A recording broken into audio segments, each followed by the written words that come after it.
Disclaimer. ये कहानी पूरी तरह काल्पनिक है, जिसे सिर्फ मनोरंजन के लिए एडिट और अनुवादित किया गया है। इसमें दिखाए गए सभी पात्र, स्थान और घटनाएं लेखक की कल्पना का हिस्सा है। किसी भी व्यक्ति, परंपरा या समुदाय को ठेस पहुंचाना हमारा उद्देश्य नहीं है। और हाँ दोस्तों, अगर आप मिस्टिक स्टोरी हब पर नए हैं, तो दिल से लाइक करें, सब्सक्राइब करना ना भूलें और हर नई कहानी की अपडेट सबसे पहले पाएं। टेलीग्राम ग्रुप का लिंक डिस्क्रिप्शन में है, जरूर ज्वाइन करें। आपका साथ ही हमारी ताकत है। धन्यवाद। 91 छात्रों को यह सुनकर थोड़ी निराशा हुई कि रोहन गुप्ता सिर्फ एक चुटकुला सुनाने वाला है, लेकिन कुछ न सुनाने से तो यही बेहतर था। वे शांत हो गए और उत्सुकता से रोहन गुप्ता की ओर देखने लगे। विपुल गुप्ता कुछ निराश था। उसे उम्मीद थी कि रोहन गुप्ता घमंडी और जिद्दी होगा और मंच पर आने से ही इनकार कर देगा। अगर वह मंच पर आता भी तो उसे उम्मीद थी कि वह बस कोई बेतरतीब हरकत करके खुद को बेवकूफ़ बना लेगा। उसने अपने सहपाठियों से सुना था कि रोहन गुप्ता की किसी भी प्रतिभा के बारे में किसी को पता नहीं था। हालांकि उसे इस बात की उम्मीद नहीं थी कि रोहन गुप्ता कोई मजाक सुनाएगा। ऐसा कौन नहीं कर सकता? चालाक, विपुल गुप्ता ने खुद से सोचा। विपुल गुप्ता मूल रूप से रोहन गुप्ता पर प्रदर्शन करने के लिए दबाव डालने के लिए सभी को इकट्ठा करना चाहता था, लेकिन रोहन गुप्ता की आंखों में ठंडक ने उसे पीछे धकेल दिया। उसने सोचा भी नहीं था कि रोहन गुप्ता की नज़रें इतनी भयानक होंगी। वह सिहर उठा, मानो कोई जंगली जानवर उसे घूर रहा हो। उसकी हिम्मत नहीं हुई कि वह एक शब्द भी बोल सके। रेत की बोरी में छेद करने की घटना के बाद ही रोहन गुप्ता को पता चला कि मूल ऊर्जा को बाहरी रूप से उत्सर्जित किया जा सकता है। बाद में उन्होंने कुछ प्रयोग किए और पाया कि अगर वे चाहें तो इसे अपने शरीर के किसी भी हिस्से से उत्सर्जित कर सकते हैं। हालांकि कवच भेदी क्षमता प्राप्त करने के लिए इसे शरीर के पास होना आवश्यक था और दूर से प्रभावी नहीं होता। उस समय उसे अपनी आंखों का ख्याल आया। वह अपनी आंखों का इस्तेमाल हमला करने के लिए नहीं, बल्कि डराने के लिए करना चाहता था। उसने पाया कि उसकी मनोदशा के अनुसार उसकी आंखों से निकलने वाली मूल ऊर्जा का अलग अलग प्रभाव पड़ता था। उदाहरण के लिए, जब वह खुश होता था तो उसकी आंखों से निकलने वाली मूल ऊर्जा दूसरों को भी खुश कर देती थी। यही बात अन्य भावनाओं पर भी लागू होती थी। ये देखकर कि विपुल गुप्ता परेशानी खड़ी करने की कोशिश कर रहा है, वह उसे घूरता रहा, हनुमान सिंह के अनोखे स्वभाव की नकल करते हुए। उसने पहले भी ऐसा करके देखा था, जब उसने अपने पड़ोस में रहने वाले एक खूंखार कुत्ते को मूल ऊर्जा से घूरा था। इससे वह कुत्ता, जो अपने मालिक को छोड़कर सब पर भौंकता था, डरकर एक कोने में दुम दबाकर छिप गया था और आवाज़ निकालने की हिम्मत नहीं जुटा पा रहा था। ये देखकर कि यह कितना कारगर था, वह रोमांचित हो गया। फिर उसने डरे हुए कुत्ते को एक दयालु नज़र से देखा और उसने तुरंत अपनी पूंछ हिलाकर खुश कर दिया। अगर उसने कुत्ते को आखिरी बार नहीं डराया होता तो शायद वह अपनी जंजीर तोड़कर उसके पीछे घर चला आता। हालांकि मूल ऊर्जा भावनाओं को व्यक्त कर सकती है, लेकिन यह विशिष्ट निर्देश नहीं दे सकती। उसने सोचा कि क्या वह इसका उपयोग बैठो या लेट जाओ जैसे सरल निर्देश देने के लिए कर सकता है, लेकिन कुत्ते को समझ ही नहीं आया, चाहे उसने कितनी भी कोशिश की हो। इससे उसे एहसास हुआ कि मूल ऊर्जा केवल भावनाओं को ही व्यक्त कर सकती है। ये भावनाएं व्यक्ति के मस्तिष्क में गहराई तक जा सकती हैं, लेकिन वे स्पष्ट जानकारी नहीं दे सकती। इसके अलावा सिस्टम ने कोई उपयोगी जानकारी नहीं दी। ये बिल्कुल भी मानवीय नहीं था। उपन्यासों में उन सिस्टमों की तरह नहीं जो भावनाएं रखते हैं और संवाद कर सकते हैं, मेजबान के लिए अथक लाभ की तलाश करते हैं। कुछ तो हास्यप्रद और मजाकिया भी होते हैं और नायक के साथ तर्क वितर्क कर सकते हैं। अपने सिस्टम के बारे में सोचते हुए, जो मुश्किल से कृत्रिम बुद्धिमत्ता के रूप में योग्य है, रोहन गुप्ता सोचता है कि इसके निर्माता ने इसमें कोई भावनाएं क्यों नहीं डाली। यहाँ तक कि इसका नाम बदलना भी मना है। जब भी वह इसके बारे में पूछता है, यह अभिमानपूर्ण व्यवहार करता है, जैसे कि यह कोई दादाजी हो। नहीं, यह निश्चित रूप से एक दादाजी है। रोहन गुप्ता अब इसके बारे में शिकायत नहीं करना चाहता था। खांसी खांसी, ठीक है, सब लोग अपने हाथों और मुंह से जो कर रहे हैं उसे रोक दें, वरना हंसते समय आप अपने बगल या सामने वाले छात्र पर थूक सकते हैं। इससे न केवल आपकी दोस्ती खराब होगी बल्कि भोजन भी बर्बाद होगा। उस स्थिति में मैं बहुत बड़ा अपराधी हो जाऊंगा। मैं पहले ही स्पष्ट कर दूं, जो लोग नहीं मानेंगे वे अपने परिणाम खुद भुगतेंगे। क्या आप सब तैयार हैं? रोहन गुप्ता ने माहौल को बढ़ाने की कोशिश करते हुए जोर से कहा। ईमानदारी से कहें तो सभी का ध्यान का केंद्र होना कभी कभी बहुत अच्छा लगता था। हाँ, हम तैयार हैं। चिंता मत करो, तुम्हें इसके लिए जिम्मेदारी नहीं लेनी पड़ेगी, बस शुरू करो। बिल्कुल, रोहन गुप्ता, बस चुटकुला सुनाओ। क्या ये चुटकुला होने वाला है? छात्र हूटिंग करने लगे। उन्होंने कभी नहीं सोचा था कि रोहन गुप्ता, जो आमतौर पर कम प्रोफाइल रखता था, मज़ेदार हो सकता है। रोहन गुप्ता ने पहले ब्लैकबोर्ड पर सीधे सादे ढंग से पढ़ाया था। ये पहली बार था जब उन्होंने उसे इतना खुला हुआ देखा था। ठीक है, हम मुख्य विषय पर आते हैं। ध्यान से सुनो। यह एक स्कूल में होने वाली चुटकुलों की श्रृंखला है और इसका शीर्षक है जियाओ मिंग बाहर निकलो। रोहन गुप्ता ने गंभीर चेहरे के साथ कहा। चुटकुला सुनाने का सबसे अच्छा समय कब होता है? बेशक, जब चुटकुला सुनाने वाला गंभीर चेहरा रख सके, वरना आप अपनी हंसी नहीं रोक पाएंगे, चाहे वह कितना भी मजेदार हो। ये हास्य को कम कर देगा। छात्र उम्मीद और जिज्ञासा से भरे हुए थे। Xiao Ming? कितना सामान्य नाम, उसे बाहर जाने के लिए क्यों कहा जाएगा? क्या उसने कुछ गलत किया? रोहन गुप्ता ने गहरी सांस ली और धीरे धीरे शुरू किया। कक्षा में जियाओ मिंग अपनी मेज पर सिर टिकाए हुए है और कक्षा के दौरान ध्यान नहीं दे रहा है। शिक्षक उसके पास आता है और चिंता से पूछता है, जियाओ मिंग, क्या तुम फिर से बीमार हो? बिना सिर उठाए जियाओ मिंग जवाब देता है, हाँ, मुझे सिर दर्द है। शिक्षक आगे कहता है, क्या तुम्हारे पास डॉक्टर का नोट है? अगर तुम मुझे दिखाओ तो तुम घर जाकर आराम कर सकते हो। जियाओ मिंग जवाब देता है, मुझे सिर दर्द इसलिए है क्योंकि डॉक्टर मुझे नोट नहीं देगा। शिक्षक कहता है, बाहर जाओ। अचानक पूरी कक्षा हंसी से फट पड़ती है। हा हा हा, उसे सिर दर्द इसलिए है क्योंकि उसे डॉक्टर का नोट नहीं मिला। जियाओ मिंग बहुत प्यारा है। हा हा हा हा हा, मैं हंसी से मर रहा हूँ, रोहन गुप्ता ने जारी रखा। शिक्षक कक्षा के दौरान जियाओ मिंग से पूछता है, उसे आत्मविश्वास बढ़ाने में मदद करना चाहता है। जियाओ मिंग, क्या तुम इस सवाल का जवाब दे सकते हो? जियाओ मिंग कमजोर स्वर में जवाब देता है, शिक्षक, मुझे नहीं पता। शिक्षक जोर से कहता है, क्या तुम मर्द की तरह व्यवहार नहीं कर सकते? गहरे सोच में डूबे हुए जियाओ मिंग अंततः कहता है, मैं मर्द हूँ। अचानक जियाओ मिंग मेज पर थप्पड़ मारता है और चिल्लाता है, मुझे नहीं पता। शिक्षक आदेश देता है, बाहर जाओ। इतिहास की कक्षा में शिक्षक जियाओ मिंग से पूछता है, क्या तुम जानते हो कि ली शिज़ेन की प्रसिद्ध रचना क्या है? जियाओ मिंग ने जवाब दिया, मुझे उनकी रचनाओं के बारे में नहीं पता, लेकिन मुझे पता है कि उनकी मृत्यु से पहले के आखिरी शब्द क्या थे। जिज्ञासा से शिक्षक ने पूछा कि उसने क्या कहा। जियाओ मिंग, ये घास जहरीली है। शिक्षक गुस्से में, तुम बाहर जाओ। जियाओ मिंग, शिक्षक, मैं आपसे एक सवाल पूछना चाहता हूँ। शिक्षक, बाहर जाओ। जियाओ मिंग, शिक्षक, मैं सचमुच सिर्फ एक सवाल पूछना चाहता हूँ। शिक्षक, भगवान के लिए अभी लड़कियों के शौचालय से बाहर निकलो। शिक्षक, जियाओ मिंग, बाहर जाओ। जियाओ मिंग, क्यों? मैंने कुछ नहीं किया। शिक्षक, क्योंकि मैं एक सवाल पूछने वाला हूँ। हा हा, मैं हंसी से मर रहा हूँ। जियाओ मिंग बहुत प्यारा है। रोहन गुप्ता, तुम वाकई मज़ेदार हो। मुझे जियाओ मिंग के लिए दुख हो रहा है। नहीं, तुम्हें उसके शिक्षक के लिए दुख होना चाहिए। हाँ, हा हा हा, कौन सोच सकता था। एक और सुनाओ, एक और। बिल्कुल, एक और नहीं, 10 और सुनाओ। जियाओ मिंग की श्रृंखला सुनने के बाद सभी लगभग हंसते हंसते बेहाल हो गए, लेकिन फिर भी और सुनना चाहते थे। ठीक है, मैं कुछ और सुनाऊंगा, वैसे भी हमारे पास और कुछ करने को नहीं है, रोहन गुप्ता ने हंसते हुए कहा। हालांकि उसे अपने पिछले जीवन से ज्यादा गाने याद नहीं थे, लेकिन उसे ढेर सारे मजेदार चुटकुले याद थे। जब भी वो बोर होता या परेशान होता, मजेदार वीडियो देखना उसकी रोजमर्रा की आदत थी, इसलिए उसे बहुत सारे हास्य स्केच याद थे। खासकर भविष्य की लोकप्रिय श्रृंखलाएं जैसे अनपेक्षित और अद्भुत घटनाएं, वह इन्हें पढ़ते समय देखता था, और उसने कई मजेदार वेब ड्रामे डाउनलोड किए थे जिन्हें वह बार बार देखता था। वह क्या कर सकता था? जिंदगी तनावपूर्ण थी, वह बोरियत दूर करने के लिए वीडियो देखता था। हा हा हा, और नहीं सह सकता। रोहन गुप्ता, तुम स्केच कॉमेडी कर सकते हो। बिल्कुल, यह आशाजनक है। 10 मिनट से ज्यादा समय तक रोहन गुप्ता ने कई चुटकुले और मजेदार कहानियां सुनाई, जिससे छात्र इतना हंसे कि वे सांस नहीं ले पा रहे थे। ये चुटकुले उनके आमतौर पर सुनने वाले चुटकुलों से अलग थे। ये अपरंपरागत और विद्रोही थे, और यह पहली बार था जब उन्होंने इन्हें सुना था।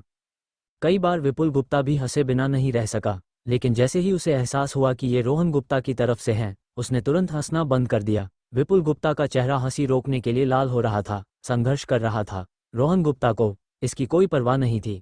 ऐसे निम्न स्तर के नासमझ विरोधियों को हराना आसान नहीं था। आखिर इस आदमी का आविष्कार किसने किया? ये समझते हुए कि अब समय आ गया है, रोहन गुप्ता ने काम समेटने की तैयारी की। उसे ज्यादा कुछ याद नहीं था। इनमें से ज्यादातर स्टैंड अप रूटीन और मजेदार कहानियां थीं, ज्यादातर चुटकुले सुनाने लायक नहीं थीं। वह ज्यादा देर तक नहीं बोल सकता था, वरना ये लोग उसे पूरी तरह से खाली कर देते। ठीक है विद्यार्थियों, अब मेरे पास ज्यादा कुछ नहीं बचा है। आखिरी सवाल, चलो एक दिमागी कसरत करते हैं। मुझे मदद के लिए एक विद्यार्थी की जरूरत है, रोहन गुप्ता ने आगे कहा। छात्र बिना कुछ बोले सुनते रहे। वह 10 मिनट से ज्यादा समय से बोल रहा था, और उन्होंने खूब तालियां बजाकर उसे प्रोत्साहित किया था। इतनी मजेदार कहानियां सुनकर यह इतना प्रभावशाली था कि उसे वे सभी बातें याद हो गईं। अगर उन्होंने रोहन गुप्ता को नीचे नहीं आने दिया तो बहुत ज्यादा हो जाएगा। अरे देखते हैं। विपुल गुप्ता, ऊपर आओ। याद रखना 3 सेकंड के अंदर जवाब देना। रोहन गुप्ता ने विपुल गुप्ता से कहा। इस मुकाम पर पहुंचकर जाहिर है उन्हें शो खत्म करने के लिए विपुल गुप्ता की जरूरत होगी। नतीजा चाहे जो भी हो वह अपराजित ही रहेगा। जैसे ही विपुल गुप्ता ने रोहन गुप्ता को उसे बुलाते सुना, पहले तो उसने मना कर दिया, लेकिन वह हार नहीं मानना चाहता था, इसलिए वह खड़ा हुआ और रोहन गुप्ता से बोला, आप पूछिए। अच्छा सुनो, तुम दूसरों के साथ 100 मीटर की दौड़ में भाग ले रहे हो। दौड़ते हुए तुम दूसरे स्थान वाले से आगे निकल गए हो। अब तुम किस स्थान पर हो? रोहन गुप्ता ने मुस्कुराते हुए पूछा। मैं पहला हूँ। रुको, नहीं, मैं दूसरा हूँ। विपुल गुप्ता ने अपनी तेज सोच पर खुश होकर तुरंत जवाब दिया। साथ ही उसने रोहन गुप्ता को विजय भाव से देखा। वो ऐसा 10 बार भी कर सकता था। यहाँ तक कि विपुल गुप्ता भी इसका उत्तर देने में कामयाब रहा। ठीक है, दूसरा प्रश्न, यदि आप अंतिम व्यक्ति से आगे निकल गए तो आप किस स्थान पर होंगे? रोहन गुप्ता ने मुस्कुराते हुए पूछा। जाहिर है मैं आखिरी जगह पर रहूंगा, विपुल गुप्ता ने तथ्यात्मक रूप से जवाब दिया। एक ही सवाल 2 बार पूछा गया, वह बेवकूफ नहीं था। उसके विचार से रोहन गुप्ता का दिमाग खराब हो गया था। विपुल गुप्ता, बुरा नहीं है। ठीक है, सब लोग जी भरकर खाओ पियो। रोहन गुप्ता ने ताली बजाई। उसकी आंखों में विपुल गुप्ता की तरफ देखकर थोड़ा मजाक था, फिर मुड़कर अपनी सीट पर वापस चला गया। 31 दिसंबर 2004। विपुल गुप्ता को उम्मीद नहीं थी कि रोहन गुप्ता की पूछताछ एक साथ खत्म हो जाएगी। उसके लिए इन तीनों सवालों में कुछ भी ज्यादा मुश्किल नहीं था। क्या इससे उसे दिखावा करने का मौका नहीं मिल रहा था? उसने पहले सोचा था कि रोहन गुप्ता इस मौके का फायदा उठाकर उससे बदला लेगा और उसे अपने सहपाठियों के बीच मजाक का पात्र बनाने की कोशिश करेगा। इस बात ने विपुल गुप्ता को, जो जवाबी कार्रवाई के लिए तैयार था, रुई के गोले में घूंसा मारने जैसा एहसास दिलाया था। क्या ऐसा हो सकता है कि रोहन गुप्ता उसके साथ दुश्मनी खत्म करना चाहता था? लेकिन उनके हाव भाव से तो ऐसा नहीं लग रहा था, है ना? विपुल गुप्ता क्षण भर के लिए स्थिति से उलझन में पड़ गया। हालांकि उसे इसकी कोई परवाह नहीं थी, बशर्ते उसे खुद को शर्मिंदा न करना पड़े।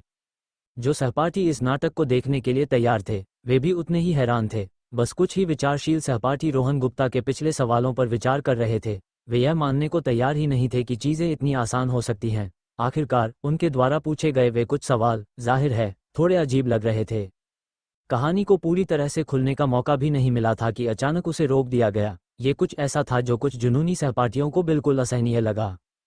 प्रिया खन्ना ने भी इस अजीबोगरीब बात पर गौर किया। हालांकि वह एक समझदार लड़की थी, इसलिए उसने रोहन गुप्ता के पिछले सवालों के निहितार्थ तुरंत समझ लिए। स्थिति समझकर वह हल्के से मुस्कुराई। वह जानती थी कि रोहन गुप्ता विपुल गुप्ता को, भले ही उसका प्रदर्शन मामूली ही क्यों न रहा हो, शो में छाने नहीं देगा। अब प्रिया खन्ना ने विपुल गुप्ता की ओर हल्की सहानुभूति भरी आंखों से देखा। कितना दयनीय बच्चा है जो खुद मुसीबत में फंस गया। 1 मिनट के अंदर ही कुछ और लोगों को रोहन गुप्ता के सवालों में छिपे जाल का अंदाजा हो गया। उनकी नज़रें अजीबोगरीब हो गईं और उन्होंने अपनी नज़रें उत्साहित विपुल गुप्ता पर टिका दी। उनमें से कुछ ने अपनी खोज दूसरों के साथ साझा करना शुरू कर दिया था। आप पिछले वाले से आगे हैं, तो आप कहाँ से आए हैं? तुम्हारा तो कोई अस्तित्व ही नहीं है। ये पूरी बात संदिग्ध रूप से विकृत है, या अधिक उचित रूप से कहें तो एक जाल। जैसे जैसे उसके सहपाठियों के बीच चर्चा तेज होती गई, विपुल गुप्ता को धीरे धीरे एहसास होने लगा कि क्या हो रहा है। उसका चेहरा गुस्से से लाल हो गया। पहले 2 सवाल ज्यादा मायने नहीं रखते थे, चाहे उसने उनके सही जवाब दिए हों या गलत, कोई बात नहीं। लेकिन जब तीसरा सवाल जोड़ा गया, और हैरानी की बात यह थी कि उसने उसका भी सही जवाब दिया था, तो यह एक सरासर मजाक बन गया। रोहन गुप्ता की बुरा नहीं और स्मार्ट जैसे शब्दों से की गई तारीफों के साथ यह विपुल गुप्ता के दिल में छुरा घोंपने जैसा लगा। ये सचमुच आत्मा को कुचलने वाला था। रोहन गुप्ता ने विपुल गुप्ता की ओर एक नज़र डालने की भी जहमत नहीं उठाई, जो गुस्से से उबल रहा था और उसे जानलेवा निगाहों से देख रहा था। रोहन गुप्ता अपनी सीट पर लौट आया। पुराने रोहन, अभी क्या हुआ? तुमने उस लड़के को शो चुराने कैसे दिया? ललित शर्मा ने झुककर पूछा। वह रोहन गुप्ता को विपुल गुप्ता को बहस में हराते देखने के लिए तैयार था, लेकिन आश्चर्य की बात है, रोहन गुप्ता ने न केवल विपुल गुप्ता को उसके कुछ सवालों का ठीक से जवाब देने दिया, बल्कि अपने प्रतिद्वंद्वी की तारीफ भी की। उनकी बहस का अचानक अंत ललित शर्मा के दिमाग को हिला गया। खैर, मैंने शायद तुम्हारी बुद्धिमत्ता को ज्यादा आंका, रोहन गुप्ता ने अपना चेहरा ढकते हुए कहा। तुम, प्रिया खन्ना, क्या तुम्हें पता है कि क्या हुआ? नाराज ललित शर्मा ने जल्दी से प्रिया खन्ना से पूछा। दूसरे सवाल में एक तार्किक त्रुटि है, प्रिया खन्ना ने हंसते हुए जवाब दिया। दूसरा वाला, क्या ये सही नहीं है? आखिरी को पार करना मतलब सबसे अच्छा होना। ओह, इसमें वाकई कोई समस्या है। हाँ, उस विपुल गुप्ता को ऐसा सबक सिखाया जाना चाहिए। ललित शर्मा ने आखिरकार स्थिति को समझ लिया। गैर मौजूद होने की धमकाने वाली टिप्पणी के साथ जोड़कर उसने विपुल गुप्ता को मिलने वाले कठोर प्रहार की सराहना की। इससे उसकी ज़्यादातर शिकायतें तुरंत धुल गईं। जब क्लास टीचर शीतल मेहता ने अपने छात्रों के बीच अजीब माहौल को नोटिस किया तो उन्होंने तुरंत उनकी चर्चा को बंद कर दिया। इस बिंदु पर उन्हें भी एहसास हुआ कि रोहन गुप्ता और विपुल गुप्ता के बीच किसी तरह का असहमति जरूर थी। हालांकि उन्हें कोई विशेष जानकारी नहीं थी, क्योंकि छात्र आमतौर पर अपनी व्यक्तिगत समस्याएं शिक्षक के सामने नहीं रखते, लेकिन उन्हें विश्वास था कि वे इसे अपने ढंग से बढ़ने और अपने छात्रों के बीच एकता को बाधित करने नहीं दे सकती। आखिरकार विपुल गुप्ता के पिता का कुछ ऊंचा पद है और उन्हें नाराज न करना बेहतर विकल्प था। हालांकि विपुल गुप्ता बहुत घमंडी था। पिछली बार उसने एक आदेशात्मक लहजे में उससे अपनी और रोहन गुप्ता की सीट बदलने के लिए कहा था। ये कैसे संभव था? एक तो तुम्हारे पिता मेरे तत्काल बॉस नहीं हैं, और दूसरा, अगर वे होते भी तो मैं क्लास टीचर हूं और तुम्हें मेरे अधिकार का सम्मान करना होगा। आखिर में दूसरा पक्ष रोहन गुप्ता था, ग्रेड का सबसे अच्छा छात्र और स्कूल की उम्मीद। इसके अलावा अगर विपुल गुप्ता वाकई में शहर के शिक्षा विभाग के नेता का बच्चा होता, तब भी वो उसका पक्ष लेने में पक्षपात नहीं करती। उनके स्कूल का प्रिंसिपल प्रभावशाली था और उसके पिता हाल ही में प्रांतीय शिक्षा विभाग के कार्यकारी उपनिदेशक के पद से रिटायर हुए थे। प्रिंसिपल उस पल का इंतजार कर रहा था जब रोहन गुप्ता शहर के शिक्षा ब्यूरो के डिप्टी डायरेक्टर का पद संभालेगा। जो कोई भी रोहन गुप्ता को नाराज करने की उम्मीद करता, जब तक वे उस पद की पेशकश नहीं कर रहे थे, प्रिंसिपल को परवाह नहीं थी। प्रांतीय शिक्षा प्रणाली में शायद ही कोई ऐसा हो जिससे प्रिंसिपल डरे। लोग जा सकते हैं, लेकिन ज्यादा दूर नहीं, इसलिए चाय अभी ठंडी नहीं हुई थी। इसके अलावा उसे विपुल गुप्ता ज्यादा पसंद नहीं था, मुख्य रूप से क्योंकि उसका शैक्षणिक प्रदर्शन खराब था। अगर उसके पिता का कनेक्शन न होता तो वह इस स्कूल में दाखिल नहीं हो सकता था। क्लास की तो बात ही छोड़ दें, इस लड़के के लिए जो कक्षा का औसत स्कोर नीचे लाता है, वह बिल्कुल प्रभावित नहीं थी। इस तरह समूह भोज एक शांतिपूर्ण निष्कर्ष पर पहुंचा। एक आरामदायक माहौल के बीच शीतल मेहता ने उनके लिए आखिरी गाना गाया, जो आश्चर्यजनक रूप से एक बच्चों का गाना था, चलो नाव खें। इससे सभी हैरान रह गए, यह उनके अपेक्षित अंत से काफी दूर था। हालांकि यह आयोजन अब खत्म हो चुका था, इसका प्रभाव अभी खत्म नहीं हुआ था। खासकर विपुल गुप्ता के लिए, जो हाल ही में स्कूल में स्थानांतरित हुआ था और पहले ही 2 बार सार्वजनिक रूप से शर्मिंदा हो चुका था। उसके सहपाठियों की अजीब नज़रों ने उसे तिरस्कार और उपहास की भावना से भर दिया, खासकर जब उसने प्रिया खन्ना और रोहन गुप्ता को खुशी खुशी बात करते देखा। विपुल गुप्ता गुस्से से फटने की कगार पर था।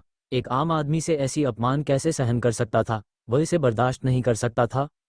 भले ही वो वर्तमान में रोहन गुप्ता का जवाबी हमला नहीं कर सकता था, अपने पिता के दुलार को देखते हुए वह प्रिया खन्ना के पिता के निर्माण प्रोजेक्ट पर अपनी भड़ास निकाल सकता था। जब समय आएगा, उसने सोचा, वे सभी उससे गिड़गिड़ाने आएंगे। विपुल गुप्ता एक योजना की असफलता से निराश दूसरी योजना बनाता है, यह विश्वास करते हुए कि प्रिया खन्ना अंततः उसके पास आएगी। इससे उसे बहुत संतुष्टि मिलती है। विपुल गुप्ता जैसे छोटे रोल की चालाकी की बात है, तो रोहन गुप्ता को इसकी कोई परवाह नहीं थी। केवल डिप्टी स्तर के पिता के साथ, जिसका उसके अपने व्यवसाय से कोई लेना देना नहीं था, उसमें डरने की कोई बात नहीं थी। संगठित या असंगठित संस्थाओं से निर्भीक, अगर विपुल गुप्ता पारिवारिक कनेक्शनों का उपयोग करके परेशानी पैदा करता, तो हाँ, उसे प्रार्थना करनी चाहिए कि उसका पिता एक ईमानदार अधिकारी हो। हालांकि वह प्रिया खन्ना के पिता के लिए चिंतित था। प्रिया खन्ना, अगर तुम्हारे पिता की ओर से कोई परेशानी हो तो मुझे बताना। मुझे चिंता है कि वह तुम्हारे पिता के लिए समस्याएं पैदा कर सकता है। रोहन गुप्ता ने अपनी चिंता व्यक्त की। अपने पिछले जीवन में उसे विपुल गुप्ता जैसे व्यक्ति की कोई जानकारी नहीं थी। तितली प्रभाव को इतनी जल्दी और तेजी से होते देखना उसके लिए थोड़ा ज्यादा था। हाँ, मैं समझ गई। वैसे परसों के लिए तुम्हारा क्या प्लान है? शायद हम बाहर जाकर मजे कर सकते हैं, प्रिया खन्ना ने खुशी से जवाब दिया। रोहन गुप्ता की चिंता से प्रभावित होकर वह अपने पिता को इसके बारे में बताने की योजना बना रही थी ताकि वह तैयार रहें। लेकिन जहां वह विपुल गुप्ता और उसके पिता को नाराज नहीं करना चाहती थी, वह इतनी नरम भी नहीं थी कि उनके इच्छानुसार ढल जाए। अगर उन्होंने कुछ भी अजीब करने की कोशिश की तो बस उस दृश्य का इंतजार करें जो उन्होंने बनाया होगा। खैर, मैं कल अपने परिवार के साथ खाना खाने की योजना बना रहा हूँ। परसों मेरे पास कुछ और काम है और शायद समय नहीं होगा, रोहन गुप्ता ने समझाया। कल नए साल का दिन था और नेहा गुप्ता का परिवार रात के खाने के लिए आ रहा था। परसों उसे क्लाइंट्स से भुगतान इकट्ठा करना था, नए क्लाइंट्स को लोन देना था और अगर समय मिला तो हनुमान सिंह से मिलना था। उसे बचे हुए लोन के वितरण में भी व्यस्त रहना था। हर महीने की शुरुआत में वो बहुत व्यस्त हो रहा था। इस पल में रोहन गुप्ता एक नई कंपनी स्थापित करने पर विचार कर रहा था। लोगों को किराए पर लेना जो क्लाइंट्स के साथ बातचीत करें और लोन की ज़रूरत वाले लोगों को ढूंढें। एक अकेले का शो वाकई बहुत थकाऊ था। हाँ, बस यही है, उसे साल खत्म होने से पहले इसे सेटल करना होगा। चीनी नव वर्ष 2 महीने में था और अगर उसे अभी भी लोन की चिंता करनी पड़ी तो जिंदगी जीने लायक नहीं रह जाएगी। ओह, प्रिया खन्ना ने थोड़ा निराश होकर जवाब दिया, लेकिन उसके पास कहने के लिए कुछ नहीं था। आखिरकार ये रोहन गुप्ता का अपने परिवार के साथ समय बिताने का समय था। साथ ही उसकी कंपनी चलाने में निस्संदेह समय की कमी थी। ठीक उसके पिता की तरह, एक बार जब आपके पास व्यवसाय होता है तो यह वाकई आपका बहुत समय ले लेता है। अपने पिता के बारे में सोचते हुए प्रिया खन्ना को असहायता और सम्मान दोनों महसूस हुआ। लोग अक्सर सोचते हैं कि बॉस होना अच्छा है, लेकिन बॉस होना उतना शानदार नहीं है जितना लगता है। इसके अपने हिस्से की मुश्किलें हैं। उनके पास पैसा हो सकता है, लेकिन मानसिक और शारीरिक तनाव निश्चित रूप से कर्मचारी से कम नहीं है, कभी कभी तो उससे भी ज्यादा। आराम के दिन नहीं, परिवार के साथ समय नहीं, और न केवल उनके प्रयास छोटे ऑफिस तक सीमित रहते हैं, ये कर्मचारियों की नज़रों से परे तक फैलता है। कर्मचारी अगर काम नहीं करता तो कंपनी बदलने के बारे में सोच सकते हैं और नौकरी बदलते समय वेतन वृद्धि की बातचीत कर सकते हैं, लेकिन बॉस के पास पीछे हटने का कोई विकल्प नहीं होता। जब एक बॉस असफल होता है तो ये सवाल बन जाता है कि परिवार का पेट कैसे भरेगा। कुछ भी चाहने की हमेशा एक कीमत होती है। सोने की चम्मच के साथ पैदा होने का मतलब है कि आपके माता पिता ने आपके लिए कीमत चुकाई है। जब आपके माता पिता ने अकाल, भूख, असफलता, भ्रम और असहायता का अनुभव किया है और उच्च पदों तक पहुंचने के लिए संघर्ष किया है, तो उन्होंने आपके लिए पहले ही कीमत चुका दी है। यहां तक कि अगर दूसरी पार्टी का पिता भ्रष्ट है तो वह फांसी के जोखिम पर ऐसा कर रहा है। जो कोई भी बिना कोई कीमत चुकाए सफल होना चाहता है, जो अपनी क्षमताओं को सुधारने के बिना वेतन वृद्धि की उम्मीद करता है, जो बिना मेहनत किए पैसा चाहता है, ऐसे व्यक्ति और डाकू में क्या अंतर है? किसी भी समय या किसी भी समाज में ऐसे मूल्यों वाले लोगों के लिए उन्नति के रास्ते खुले नहीं होंगे। कुछ समय के लिए गरीब होना ठीक है, लेकिन अगर आपका दिल गरीब है तो आप पूरी जिंदगी गरीब रह सकते हैं। बेशक आप हमेशा अपने खाली समय में दिवा स्वप्न देख सकते हैं। वर्ष 2005, 1 जनवरी शनिवार। आज नए साल का दिन है। नेहा गुप्ता सुबह करीब 9 बजे रोहन गुप्ता के घर पहुंची। श्रीमान और श्रीमती गुप्ता अपनी दुकान चलाते रहे। अब व्यापार फल फूल रहा था और उन्होंने मदद के लिए अपने शहर से एक युवती को बुलाया था। अपनी बेटी की राष्ट्रीय कॉलेज प्रवेश परीक्षाओं की व्यस्तता के कारण सप्ताहांत आराम से बिताना चाहिए। रोहन गुप्ता के कहने पर लक्ष्मण देसाई के घर के लिए सारा मसाला गुप्ता परिवार की दुकान से आता था। लक्ष्मण देसाई खुद सामान लेने जाते थे, क्योंकि उनकी दुकान बाजार से ज्यादा दूर नहीं थी। रोहन गुप्ता के निर्देशों का पालन करते हुए लक्ष्मण देसाई हमेशा श्रीमान गुप्ता को एक दिन पहले ही बुलाकर सब कुछ तैयार करवा लेते थे। सुबह वे सीधे सामान ले जाते और हफ्ते में एक बार हिसाब किताब निपटाते। श्रीमान गुप्ता की इच्छा थी कि उनके सभी ग्राहक लक्ष्मण देसाई की तरह चिंतामुक्त हो सकें, न कि अधिक चिड़चिड़े ग्राहकों के विपरीत। इसके अलावा आज उसका लेवल ऊपर जाएगा। सुबह सुबह उसका इंटरफेस बदल गया था और 12वें लेवल पर पहुंचते ही वह तीसरे लेवल पर पहुंच जाएगा। वह ये देखने के लिए उत्सुक था कि सिस्टम कौन कौन से फंक्शन अनलॉक करेगा। रोहन गुप्ता उत्सुकता से भरा हुआ था। 1 जनवरी 2005। जियाक्स्यू दीदी, तुम्हारी ड्रेस बहुत सुंदर लग रही है, तुमने इसे कब खरीदा? नेहा गुप्ता जैसे ही घर में दाखिल हुई, रोहन गुप्ता को देखे बिना ही किन शिखी ने उसे अपने कमरे में खींच लिया। उनके चाचा और चाची लिविंग रूम में टीवी देख रहे थे। रोहन गुप्ता भी अपने कमरे में था, ऊबकर किताब पढ़ रहा था। वो बाहर स्वागत करने नहीं गया। वे सभी पुराने जोड़े थे, एक दूसरे को दिल में रखना काफी था। इतना प्रेम प्रदर्शन करने और साथ में पोज देने की जरूरत नहीं थी। रोहन ने पिछले बार मेरे लिए इसे खरीदा था, नेहा गुप्ता ने सच्चाई से कहा। अब हर बार जब वह रोहन गुप्ता द्वारा खरीदे गए कपड़े पहनती थी, वह रोहन के उस समय की स्थिति को याद किए बिना नहीं रह सकती थी जब वह उसे कपड़े खरीदने के लिए मनाने की कोशिश कर रहा था और उसके होठों पर हल्की सी मुस्कान आ जाती थी। मुझे नहीं पता था कि भाई इतने उदार हैं, ये बिल्कुल सस्ता नहीं लगता। ये ठीक है, नेहा गुप्ता ने कहा। बेशक वह यह नहीं बता सकती थी कि इसकी कीमत कितनी है। वह जानती थी कि किन शिखी को रोहन गुप्ता की संपत्ति के बारे में कोई जानकारी नहीं थी और वह उसे नहीं बताएगी। वरना किन शिखी के स्वभाव को देखते हुए अगर उसे पता चला कि उसका चचेरा भाई एक स्थानीय धनकुबेर है, तो वह निश्चित रूप से रोहन गुप्ता से भारी उगाही करेगी। वह दृश्य उसे सोचकर भी बहुत मजेदार लगता था। नेहा गुप्ता को इस बात की परवाह नहीं थी कि रोहन गुप्ता के पास पैसा है या नहीं, उसे इस बात की परवाह थी कि क्या उसके दिल में उसकी जगह है। हालांकि उसे अपनी सुंदरता पर बहुत भरोसा था, लेकिन वह, जो शांत लेकिन अत्यंत स्वतंत्र थी, को अमीर पत्नी बनने का कोई विचार नहीं था। वह बस अपने प्रियजन के साथ अपनी जिंदगी जीना चाहती थी। और रोहन गुप्ता वो व्यक्ति था जिसे उसने बचपन से ही पसंद किया था। यह शायद एक आदत भी मानी जा सकती है। उसे किसी को पसंद करने की आदत थी। यह आदत कि वह उसके दिमाग में रहता था, उसके साथ जिंदगी बिताने के विचार की आदत, उसके बारे में हर चीज की आदत। उसने कभी बदलने के बारे में नहीं सोचा। किन शिखी के कमरे में कुछ देर बैठने के बाद नेहा गुप्ता रोहन गुप्ता के कमरे में चली गई। किन शिखी को उनकी चाची ने होमवर्क करने के लिए खींच लिया था। रोहन गुप्ता को किताब पढ़ते देख नेहा गुप्ता ने केवल रोहन को देखा, हल्के से मुस्कुराई बिना कुछ बोले और रोहन गुप्ता के कमरे को व्यवस्थित करने लगी। डेस्क को ठीक किया, रजाई को मोड़ा। इसके बाद वह रोहन गुप्ता के बगल में बैठ गई और एक पाठ्य पुस्तक उठाकर पढ़ने लगी। दोपहर में किनशिखी के जोरदार अनुरोध पर रोहन गुप्ता को खरीदारी के लिए खींच लिया गया। नेहा गुप्ता के हाथों को दोनों चचेरे भाई बहनों ने पकड़ रखा था और वे आगे चल रहे थे। रोहन गुप्ता केवल अपनी जेब में हाथ डाले पीछे पीछे चल सकता था। गलियों में राहगीरों को देखकर रोहन गुप्ता को केवल एक ही एहसास हुआ, लोग बहुत ज्यादा हैं। बेशक चाचा और चाची भी गए थे, वरना खरीदारी का बिल कौन चुकाता।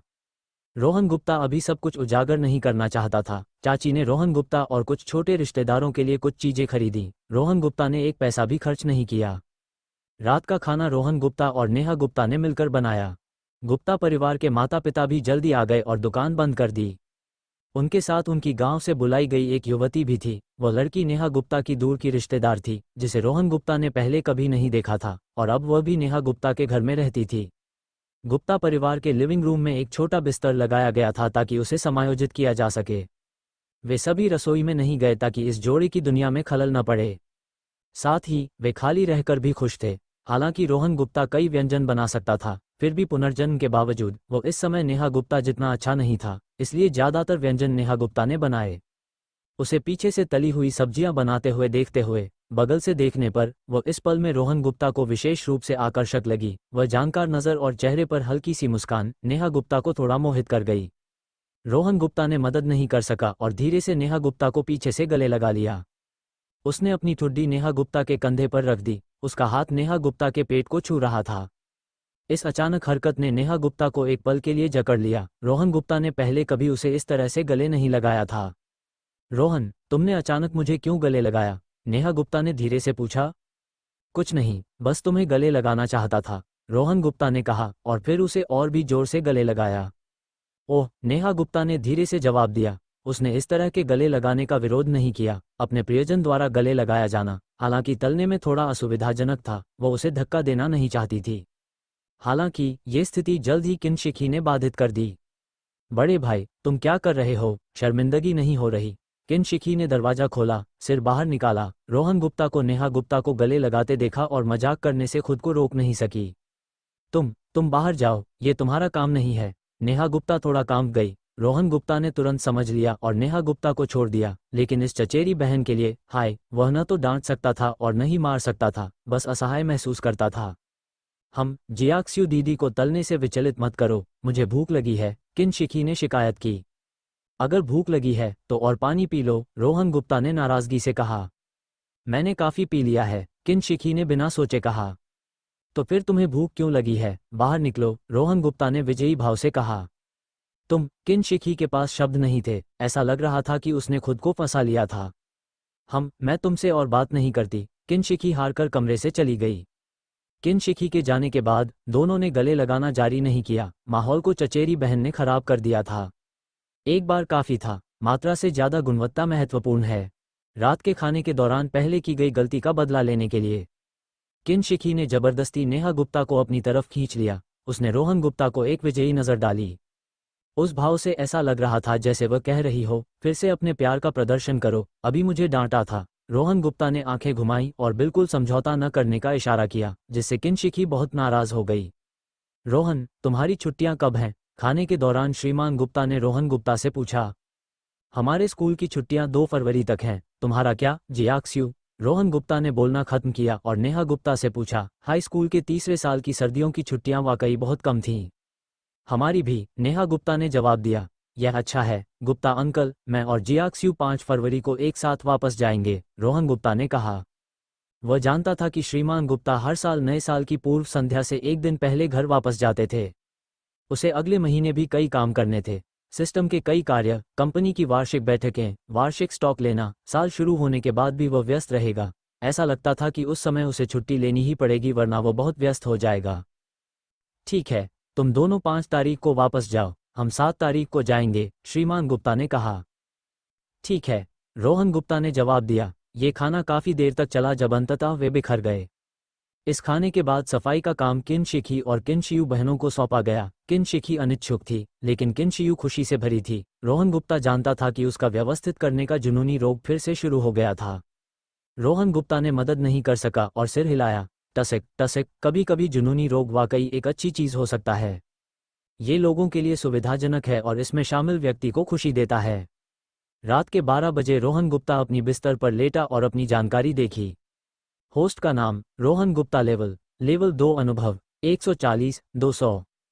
इस महीने का लोन कोटा 100/10 लाख। इस महीने का व्यक्तिगत कोटा 2.5 लाख। दिसंबर के अंत तक ओवरड्राफ्ट। निकालने योग्य संपत्ति 62.1 लाख। आत्मा 110। शारीरिक स्वास्थ्य 110। मूल ऊर्जा मूल्य 0। विनिमय योग्य विदेशी मुद्रा अमेरिकी डॉलर।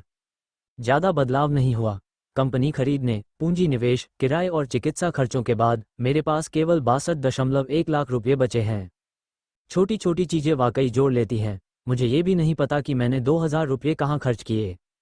मैंने पहले दूसरा उपलब्धि कार्य पूरा किया था और 5 अंक मूल ऊर्जा अर्जित की थी, जिसका उपयोग मैंने अपने दोनों गुणों को संतुलित करने के लिए किया। अनुभव के लिए, हालांकि अनुबंध में शुरू में कहा गया था कि भुगतान महीने की पहली तारीख को होगा। यह नए साल का दिन है, इसलिए मैंने उन्हें परेशान नहीं करना चाहा। मैं भी व्यस्त था, इसलिए मैंने उन्हें कल भुगतान करने की अनुमति दी। वैसे भी सिस्टम द्वारा सुझाए गए क्लाइंट से देर से भुगतान का कोई असर नहीं पड़ता। मुझे अनुभव अंक मिल गए। मुझे बस 12 बजे तक इंतजार करना है। सिस्टम समीक्षा से पहले अनुभव जारी हो जाएगा। साथ में 60 अंक अनुभव के। मैं बस लेवल अप कर जाऊंगा। कुल मिलाकर गुणों में ज्यादा बदलाव नहीं हुआ, लेकिन मैंने काफी पैसा जमा कर लिया है। जब मैं अरुण हैदर से उधार लिए गए पैसे को शामिल करता हूं, तो मेरे पास लगभग 39 लाख रुपये के फंड होंगे। मैं अगले हफ्ते शेयर बाजार में बड़ा कदम उठाने जा रहा हूं। जहां तक उन छोटे खुदरा निवेशकों की बात है, मैं केवल इतना कह सकता हूं कि मुझे खेद है। सबसे योग्य का जीवित रहना। शेयर बाजार एक गर्म आलू के खेल की तरह है। हर कोई आखिर में लाभ कमाने की उम्मीद करता है। अगर आप जुआ खेलने जाते हैं तो आपको हारने का जोखिम स्वीकार करना होगा। अगर आप इसके लिए तैयार नहीं हैं, तो बेहतर है कि आप जल्दी से अपना सिक्योरिटीज खाता रद्द कर दें। यह आपके लिए जगह नहीं है। बेशक यह वह नहीं है जिसका मैं सबसे ज्यादा इंतजार कर रहा हूं। मैं 2 चीजों का इंतजार कर रहा हूं। पहला, ये पता लगाना है कि नई खुलने वाली मुद्रा क्या होगी। यह मेरे अगले कदम को सीधे प्रभावित करेगा। दूसरा, ये जानना है कि सिस्टम का नया सहायक कार्य क्या है। मैं इसके लिए उत्सुकता से भरा हूं। जैसे ही 12 बज गए, दिसंबर परीक्षा परिणाम पास। सिस्टम की आवाज गूंजी। रोहन गुप्ता ने जल्दी से अपनी जानकारी जांची। होस्ट का नाम रोहन गुप्ता। लेवल 3 अनुभव 0400। इस महीने का लोन कोटा 020 लाख। इस महीने का व्यक्तिगत कोटा 0 लाख। निकालने योग्य संपत्ति 66.1 लाख। आत्मा 110। शारीरिक स्वास्थ्य 110। मूल ऊर्जा मूल्य 30। विनिमय योग्य विदेशी मुद्रा अमेरिकी डॉलर यूरो। लेवल 3 सिस्टम ने 4 लाख रुपये का पुरस्कार दिया, जिससे मेरी जमा राशि कुल 66.1 लाख हो गई और लोन कोटा भी रिफ्रेश हो गया। लेवल 3 में अपग्रेड होने पर सिस्टम ने 30 अंक मूल ऊर्जा मूल्य प्रदान किए। मैं शिकायत करना चाहता था। व्यक्तिगत जानकारी में मूल ऊर्जा और कार्य विवरण में मूल ऊर्जा के बीच अंतर क्यों है? सिस्टम, क्या ये टाइप है? क्या मूल ऊर्जा और मूल क्यूई अलग नहीं है? रोहन गुप्ता ने पूछने से खुद को रोक नहीं सका। सिस्टम में प्रदर्शन सही है। दोनों में बड़ा अंतर है। केवल वो मूल ऊर्जा जो शरीर के साथ संसाधित हो चुकी है, उसे मूल क्यूई कहा जा सकता है। अप्रशिक्षित मूल ऊर्जा को सामूहिक रूप से मूल ऊर्जा कहा जाता है। सिस्टम ने जवाब दिया। ठीक है, ये सेटिंग भी गलत नहीं है। कौन कहता है कि तुम सिस्टम हो? तुम्हें अंतिम व्याख्या का अधिकार है। रोहन गुप्ता ने थोड़ा सोचा, फिर उसने अपनी मूल ऊर्जा को समान रूप से विभाजित किया, प्रत्येक को 15 अंक दिए और शारीरिक स्वास्थ्य और आत्मा दोनों को 140 तक बढ़ा दिया। जोड़ने के बाद रोहन गुप्ता ने अपने शरीर में एक गर्माहट महसूस की। उसने अपनी ताकत और सभी क्षेत्रों में अपनी क्षमताओं में वृद्धि महसूस की। उसे विश्वास था कि अगली बार जब वह हनुमान सिंह से मिलेगा, तो वह केवल अपनी गति से उसे हरा सकता है। साथ ही उसने एक तथ्य की पुष्टि की, वह ये कि सिस्टम से विनिमय दर के अंतर का लाभ उठाकर कमाया गया पैसा, भले ही उसका उपयोग रियल एस्टेट या स्थायी संपत्ति खरीदने के लिए किया जाए, उसे उसकी अपनी संपत्ति में शामिल नहीं किया जाता। केवल इन संपत्तियों का अतिरिक्त मूल्य ही आंकड़ों में शामिल होता है। वरना इतना पैसा खर्च करने और इतनी पूंजी निवेश करने के बाद मेरी भौतिक संपत्ति को कब का 50 लाख का पैमाना पार कर जाना चाहिए था। हालांकि उसने अनुमान लगाया कि यह अगले महीने पूरा हो जाएगा, क्योंकि अब शेइंग तांग ई-कॉमर्स का व्यवसाय फल फूल रहा है। मैंने पहले पेज के विज्ञापनों पर कुछ पैसा खर्च किया, साथ ही स्टाइल्स में वृद्धि और प्रतिष्ठा के प्रसार के साथ बिक्री लगातार बढ़ रही है। अब हर दिन लगभग 1 लाख की बिक्री हो रही है। बेशक ये फोकस नहीं है, नई खुलने वाली मुद्रा फोकस है। विदेशी मुद्रा में यूरो के 2 बड़े शब्दों को देखकर रोहन गुप्ता ने राहत की सांस ली। वो बुदबुदाया, यह अच्छा है कि यह येन, कोरियाई वॉन या वियतनामी डोंग नहीं है, वरना यह वाकई एक त्रासदी होती। उस स्थिति में मुझे केवल अरुण हैदर के साथ विनिमय किए गए अमेरिकी डॉलर पर अल्पकालिक रूप से निर्भर रहना पड़ता। अब यह अच्छा है यूरो के साथ, इसका मतलब है कि मेरे पास एक स्थिर, सुरक्षित, टिकाऊ और बड़ा फंडिंग स्रोत है। मैं अब आत्मविश्वास के साथ और जोखिम मुक्त मध्यस्थता में शामिल हो सकता हूँ। भगवान का शुक्र है, सिस्टम आखिरकार एक बार काम आया। मध्यस्थता कैसे करनी है, इसके लिए रोहन गुप्ता के दिल में एक योजना थी। इस तरीके के पीछे का तर्क समझने में रोहन गुप्ता को कुछ समय लगा, क्योंकि पैसे गिनने और ऐसे कामों में उनका दिमाग बहुत ज़्यादा खराब हो जाता था। उनका आर्बिट्रेज मॉडल सरल था। उदाहरण के लिए, यूरो से अमेरिकी डॉलर तक की वर्तमान अंतर्राष्ट्रीय विनिमय दर 1 से 1.3668 है, जबकि सिस्टम की समायोजित विनिमय दर रुपये से अमेरिकी डॉलर तक 8 से 1 है और रुपये से यूरो तक की दर 11 से 1 है। वो अंतर्राष्ट्रीय मुक्त विदेशी मुद्रा बाजार में एक खाता या एक से अधिक खाते खोल सकता था।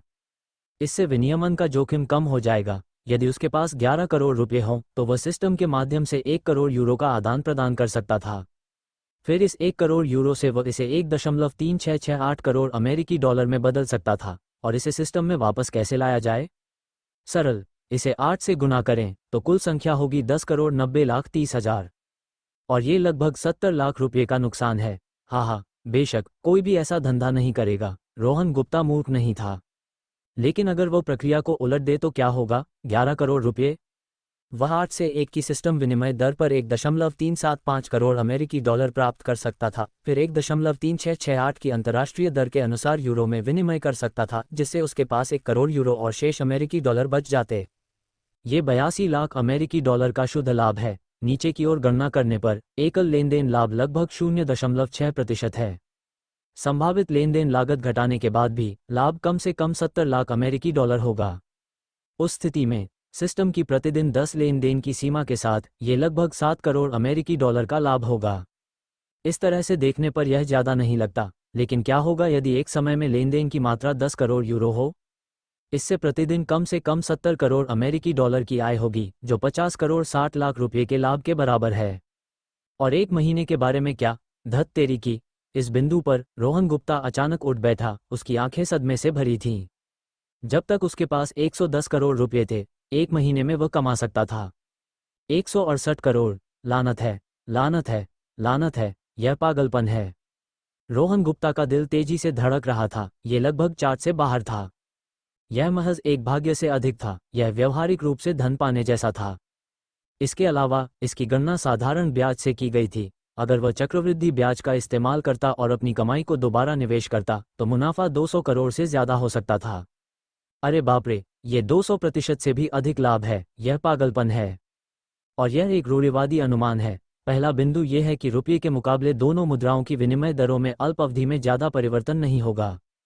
रोहन गुप्ता ने जांच की और दोनों मुद्राओं के लिए वर्तमान अंतर्राष्ट्रीय विनिमय दरें 0.2 से थोड़ी अधिक हैं। इसलिए एक महीने के भीतर कोई बड़ा परिवर्तन नहीं होगा और कम से कम आधे साल तक सिस्टम में कोई बदलाव नहीं होना चाहिए। क्यों? क्योंकि भले ही रुपये का मूल्य 8 से कम हो जाए, जब तक ये 7.5 से ऊपर रहता है, सिस्टम की विनिमय दर फिर भी 1 से 8 होगी। यूरो के लिए भी यही बात है। जब तक ये 10.5 से ऊपर है, इसे 1 से 11 के रूप में गणना की जाएगी, जिसके लिए कई महीनों या उससे भी अधिक समय तक एक महत्वपूर्ण गिरावट की आवश्यकता होगी। इसके अलावा उसे एक बात पता थी, अमेरिकी डॉलर हमेशा यूरो के मुकाबले कम रहा है। 3.6668 पहले से ही बहुत अधिक माना जाता है। यहाँ तक कि 2007 में भी ये केवल 1.37 तक ही था।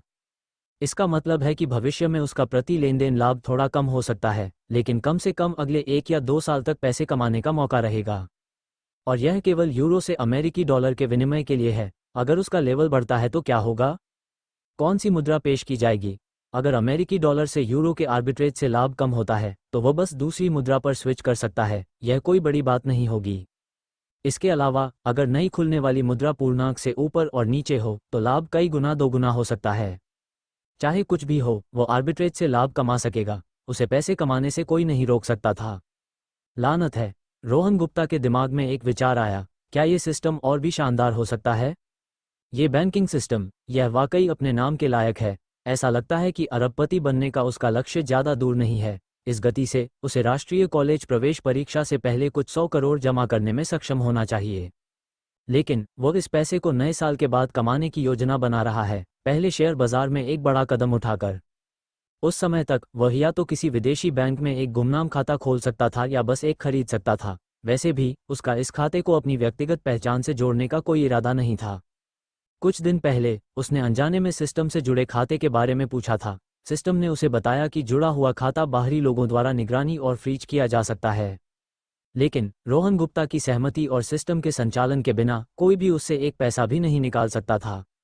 और अगर यह फ्रीज हो भी गया, रोहन गुप्ता 10 लाख रुपए खर्च करके सिस्टम को अपने खाते को 10 सेकंड के लिए जबरन अनफ्रीज करने के लिए कह सकता था, जिससे उसे अविश्वसनीय और सुरक्षित महसूस हुआ। 10 सेकंड, उसके पैसे तब तक कब के भाग चुके होते। बेशक सिस्टम केवल रोहन गुप्ता के खाते के लिए अनफ्रीजिंग सेवाएं प्रदान करता था और किसी और के लिए नहीं। रोहन गुप्ता ने इस पर ज़्यादा नहीं सोचा, क्योंकि उसे दूसरों के खातों को अनफ्रीज करने में कोई रुचि नहीं थी। हालांकि दूसरों के खातों को अनफ्रीज करने का व्यवसाय शानदार हो सकता था। कई बैंकों में फ्रीज किए गए खाते थे, जिनमें दसियों करोड़ से लेकर अरबों डॉलर तक थे। यह एक बड़ा लाभ होता, लेकिन रोहन गुप्ता को इसमें रुचि नहीं थी। हर जगह नफरत कमाना बेहतर नहीं था। ये स्पष्ट रूप से विश्व की सरकारों और प्रमुख बैंकों के साथ सीधा टकराव था। वह, जो एक बैंकर बनने की इच्छा रखता था, को इसमें कोई रुचि नहीं थी। बहुत सारे दुश्मन भविष्य में चीज़ों को कम मज़ेदार बना देंगे। उसके पास पैसे कमाने के अन्य तरीके थे। इसकी परेशानी क्यों उठाए, जब तक कि उसके दिमाग में कोई पेंच ढीला न हो। वह नए साल के बाद 110 करोड़ रुपये जमा कर लेगा, और अगर उसके पास पैसे की कमी हो गई तो वह बैंक को ऋण गिरवी रख सकता था या पैसे उधार ले सकता था। वह इसे अधिकतम 1 महीने में चुका देगा। ऐसा जोखिम मुक्त व्यवसाय कोई चिंता का विषय नहीं था। भुगतान के बाद बचा हुआ सारा पैसा उसका होगा। टसिक टसिक, जितना अधिक रोहन गुप्ता इसके बारे में सोचता था, उतना ही वो उत्साहित होता जाता था। वह जितना उत्साहित होता, उतना ही उसे लगता था कि अनगिनत नोट उसे बुला रहे हैं। वैसे भी पैसा उसका कमाने के लिए था। बेशक उसका अरुण हैदर के साथ व्यवसाय छोड़ने का कोई इरादा नहीं था। चूंकि उसने इसमें कदम रखा था, आसानी से बाहर निकलने का कोई रास्ता नहीं था। वो अरुण हैदर की उसके प्रति उत्साह के बारे में जानता था और इसका कारण भी जानता था। अगर यह व्यावसायिक रेखा कट गई तो वह, जिसके पास अभी कोई मजबूत समर्थन नहीं था, वास्तव में अरुण हैदर और उसके पीछे के हित गठबंधन से डरता था। इसके अलावा उसका कपड़ा व्यवसाय अभी भी अरुण हैदर के मजबूत समर्थन की आवश्यकता थी। वह चाहे कुछ भी हो, अरुण हैदर के साथ व्यापार बंद नहीं कर सकता था। हालांकि उसने एक निचली रेखा भी रखी थी, विदेशी डॉलर को अरुण हैदर के लिए विनिमय करने से सख्ती से इनकार करना। अगर उसने वह दरवाजा खोल दिया तो वह वाकई मुसीबत मोल ले रहा होता। वह जेल नहीं जाना चाहता था, न ही देश छोड़कर भागना चाहता था। इसके बाद रोहन गुप्ता ने एक बार फिर अपने कार्यों को देखा। इस महीने सिस्टम द्वारा सुझाए गए ग्राहकों के लिए ऋण कार्य पूरा करें। विवरण कार्य परिचय में देखे जा सकते हैं। पुरस्कार जोड़ 20 अनुभव अंक 0/1 पूर्णता दर। इस महीने एक गैर सिस्टम सुझाए गए ग्राहक के ऋण व्यवसाय को पूरा करें, जिसकी राशि 4 लाख से कम न हो। पुरस्कार जोड़ 20 अनुभव अंक 0/1 पूर्णता दर। महीने के सभी बाहरी ऋण कोटे को पूरा करें। पुरस्कार जोड़ 20 अनुभव अंक 0/200 पूर्णता दर। महीने के सभी व्यक्तिगत ऋण कोटे को पूरा करें। पुरस्कार जोड़ 20 अनुभव अंक 0/40 पूर्णता दर। उपलब्धि कार्य 1, सिस्टम के बाहरी ऋणों का संचयी कुल 30 लाख तक पहुंचे। पुरस्कार जोड़ 10 मूल ऊर्जा अंक जोड़ 30 अनुभव अंक पूर्णता दर 2050 लाख। उपलब्धि कार्य 2, सिस्टम के बाहरी ऋण मूलधन की संचयी वसूली 30 लाख तक पहुंचे। पुरस्कार जोड़ 10 मूल ऊर्जा अंक जोड़ 30 अनुभव अंक पूर्णता दर 1050 लाख। उपलब्धि कार्य 3, सिस्टम के व्यक्तिगत ऋणों की कुल राशि 5 लाख तक पहुंचे। पुरस्कार जोड़ 5 मूल ऊर्जा अंक जोड़ 20 अनुभव अंक पूर्णता दर 3/5 लाख। उपलब्धि कार्य 4, होस्ट की अपनी संपत्ति 50 लाख तक पहुंचे। सिस्टम के व्यक्तिगत ऋण और पुरस्कारों को छोड़कर। पुरस्कार जोड़ 10 मूल ऊर्जा अंक जोड़ 50 अनुभव। कार्य वही थे, कोई बदलाव नहीं। जब तक वह ऋण और वसूली कार्यों को समय पर पूरा करता, उसे अभी के लिए लेवल अप करने की चिंता नहीं थी। उपलब्धि कार्य 3 को तुरंत पूरा किया जा सकता था, लेकिन उसने बेहतर सोचा। इसमें कोई जल्दी नहीं थी, क्योंकि इसका कोई उपयोग नहीं था और यह समय के साथ जमा हो सकता था। अब उसे इस बात की परवाह थी कि सिस्टम लेवल 3 पर कौन सा सहायक कार्य खोलने जा रहा था। सिस्टम लेवल 3 पर आप कौन सा कार्य खोलेंगे? रोहन गुप्ता ने अपने दिल में पूछा। उसने इंटरफेस में किसी भी बदलाव को नोटिस करने की जहमत नहीं उठाई, ये जानते हुए कि सिस्टम उसे वैसे भी बता देगा। लेवल 3 मॉल सिस्टम खोलता है। होस्ट मॉल में वस्तुएं खरीद सकता है, सिस्टम ने जवाब दिया। मॉल, रोहन गुप्ता ने आश्चर्य से कहा, और फिर उसका चेहरा खुशी से चमक उठा। आखिरकार कुछ सामान्य आया। यह एक मॉल था, सिस्टम का एक मानक फीचर। क्या इसमें कुछ अनुपम मार्शल आर्ट तकनीकें होंगी? या कुछ चमत्कारी अमृत? अगर नहीं, तो कुछ उच्च तकनीक उपकरण भी ठीक होंगे। यहाँ तक कि कुछ कौशल भी चलेंगे। वह भविष्य में पैसे की कमी नहीं होने वाला था, उसे इसे खर्च करने की जगह चाहिए थी, है ना? वैसे भी उपन्यासों में सिस्टम मॉल सब कुछ और हर चीज खरीद सकते थे। वे अविश्वसनीय रूप से प्रभावशाली थे। रोहन गुप्ता ने तुरंत इंटरफेस पर मॉल आइकन ढूंढ लिया। बस यही एक आइकन था, बहुत स्पष्ट। खैर, आइकन थोड़ा बदसूरत था, प्रभावशाली लेकिन अपरिचित चित्रों का एक समूह। शिकायत करते हुए रोहन गुप्ता ने मॉल खोला। जैसे ही उसने मॉल में वस्तुओं को देखा, जो मूल रूप से बहुत खुश रोहन गुप्ता था, उसका चेहरा धीरे धीरे ठंडा हो गया। कुछ पेज पलटने के बाद उसका चेहरा पीला पड़ गया और उसे पसीना आने लगा। हार न मानते हुए रोहन गुप्ता ने मॉल पेज को बार बार रिफ्रेश किया। पूरे पेज में केवल लगभग 30 पेज थे और इसे कुछ सेकंड में पलटा जा सकता था। रोहन गुप्ता ने अन्य उत्पाद श्रेणियों के लिए सावधानी से खोज की। ऐसा नहीं हो सकता कि केवल ये उत्पाद उपलब्ध हों, है ना? हालांकि वास्तविकता ने उसे एक और जोरदार थप्पड़ मारा। नहीं, कोई अन्य श्रेणियां नहीं थीं, केवल ये सामान। रोहन गुप्ता ने गहरी सांस ली, अपने दिल की बेचैनी को दबाते हुए। सिस्टम, बाहर निकलो, रोहन गुप्ता ने ठंडे स्वर में कहा। होस्ट, मैं आपके लिए क्या कर सकता हूं? सिस्टम ने जवाब दिया। क्या बात है? हाँ, बड़ी समस्या। तुम मुझे बताओ, इन सामानों का क्या है? क्या तुम मेरे साथ मजाक कर रहे हो? हालांकि यह उसके दिल में एक चुप बुदबुदाहट थी, उसका गुस्सा वाकई व्यक्त किया जा सकता था। कृपया समस्या का सही वर्णन करें, होस्ट, सिस्टम ने जवाब दिया। ठीक है, ठीक है, मुझे बताओ, अभी मॉल में बिकने वाला सामान वास्तव में क्या है? क्या कोई गलती है? रोहन गुप्ता ने नाराजगी से पूछा। होस्ट, सिस्टम ने कोई त्रुटि नहीं पकड़ी। ये सामान वास्तव में लेवल 3 के मॉल का उत्पाद कैटलॉग है, सिस्टम ने जवाब दिया। तो फिर तुम मुझे बताओ, ये सब हथियार और उपकरण जैसे क्यों लगते हैं? क्या तुम मुझसे युद्ध करने की उम्मीद कर रहे हो? अगर रोहन गुप्ता बोल रहा होता तो वह निश्चित रूप से इसे चिल्लाकर कहता। हाँ, पूरी सिस्टम शॉप में सिर्फ एक ही तरह की चीजें बिकती हैं, हथियार। ये अलग अलग देशों से आते हैं। रोहन गुप्ता को आग्नेयास्त्रों की ज्यादा जानकारी नहीं थी और उत्पाद विवरण में ये भी नहीं बताया गया था कि वे किस देश के हैं। हर हथियार पर सिर्फ मॉडल नंबर और गोलियों की संख्या लिखी होती थी, साथ ही कुछ पूरक पुर्जे भी होते थे। बेशक ये बस साधारण आग्नेयास्त्र और उनसे जुड़ी संगीनें, साइलेंसर, माउंट और इसी तरह की अन्य वस्तुएं हैं। इस सिस्टम में विमान, तोपें, विमानवाहक पोत, यहाँ तक कि ग्रेनेड लॉन्चर और हथगोले जैसी कोई चीज नहीं थी। हालांकि इस सिस्टम के काम करने के तरीके को देखते हुए रोहन गुप्ता को यकीन था कि आगे चलकर इस तरह की वस्तुएं उपलब्ध होंगी। उदाहरण के लिए, जब सिस्टम लेवल 2 पर पहुंचा तो उसने अमेरिकी डॉलर में व्यापार करने का विकल्प दिया। लेवल 3 पर यूरो भी जुड़ गए। रोहन गुप्ता को यकीन था कि लेवल 4 पर और भी हथियार विकल्प खुल जाएंगे। इससे पहले कि सिस्टम जवाब दे पाता, रोहन गुप्ता ने अपनी आंखें खोली और गहरी सांस ली। अंधेरे में छत को घूरते हुए वह गहरी सोच में डूब गया। ऐसा प्रतीत हुआ कि सिस्टम ने इसे समझ लिया था और तत्काल कोई प्रतिक्रिया नहीं दी। जहां कई पुरुषों को सैन्य मामले, बंदूकें, युद्ध और हिंसक, खून खराबे वाली फिल्में और टीवी शो देखना पसंद होता है, वहीं अचानक एक दिन उठकर अपने बेडसाइड टेबल की दराज में बंदूक देखना कोई रोमांचक अनुभव नहीं होता। ऐसा लगता है जैसे आपने खुद को किसी बड़ी मुसीबत में डाल लिया हो। यह वही था जो रोहन गुप्ता अब महसूस कर रहा था, भय, घबराहट, अनिश्चितता और निश्चित रूप से उत्साह या खुशी नहीं। हथियारों के आदान प्रदान का आरंभ। इसका क्या मतलब था? शायद इसका मतलब था कि उसे जिंदगी भर काफी खतरों से जूझना पड़ेगा। इसका मतलब था कि बैंकर बनने की उसकी राह, जैसा कि उसने शुरू में सोचा था, बाधाओं से भरी होने वाली थी। सिस्टम शॉप उसे ये हथियार सिर्फ देखने के लिए नहीं दे रही थी। सिस्टम इतना बेकार भी नहीं था। इन हथियारों का कोई न कोई मकसद जरूर होगा, और ऐसा मकसद जो उसके जीवन पर गहरा असर डालेगा, जिसे वह अभी तक ठीक से समझ नहीं पाया था। और संभावित कीमत, उसकी जान और भी बहुत कुछ। वह नेहा गुप्ता के साथ एक अच्छा, स्थिर और खुशहाल जीवन जीना चाहता था, अपना जीवन एक साथ बिताना चाहता था। हालांकि दुकान में सारा सामान देखकर वह थोड़ा असमंजस में पड़ गया। यह उसके पूरे परिवार को एक खतरनाक स्थिति में डालने जैसा था, और उसके पास कोई चारा नहीं था। उसे बस आगे बढ़ते रहना था। एक गलत कदम और सब खत्म हो सकता था। सिस्टम के खिलाफ बगावत करने का विचार। रोहन गुप्ता को पूरा यकीन था कि इसका अंजाम बहुत बुरा होगा। सिस्टम उसका पिता तो नहीं था जो उसके नखरे बर्दाश्त कर लेता, वह इंसानी व्यवहार की नकल भी नहीं कर सकता, तो उससे और क्या उम्मीद कर सकता था? क्या इन सब से बचने के लिए आत्महत्या की बात की जा रही है? खैर, भले ही चींटियां अपने जीवन को महत्व देती हों, लेकिन दूसरा मौका मिलने के बाद अपनी जान ले लेना मूर्खता से भी अधिक बड़ी बात होगी। काफी सोच विचार के बाद रोहन गुप्ता ने एक एक कदम चलने का फैसला किया। जब तक वह कुछ भी अविवेकपूर्ण नहीं करता, जैसे झगड़े शुरू करना, लोगों को मारना या दूसरों की नफरत को आकर्षित करना, उसके पास अपने प्रियजनों की सुरक्षा सुनिश्चित करने के लिए पर्याप्त से ज्यादा होगा।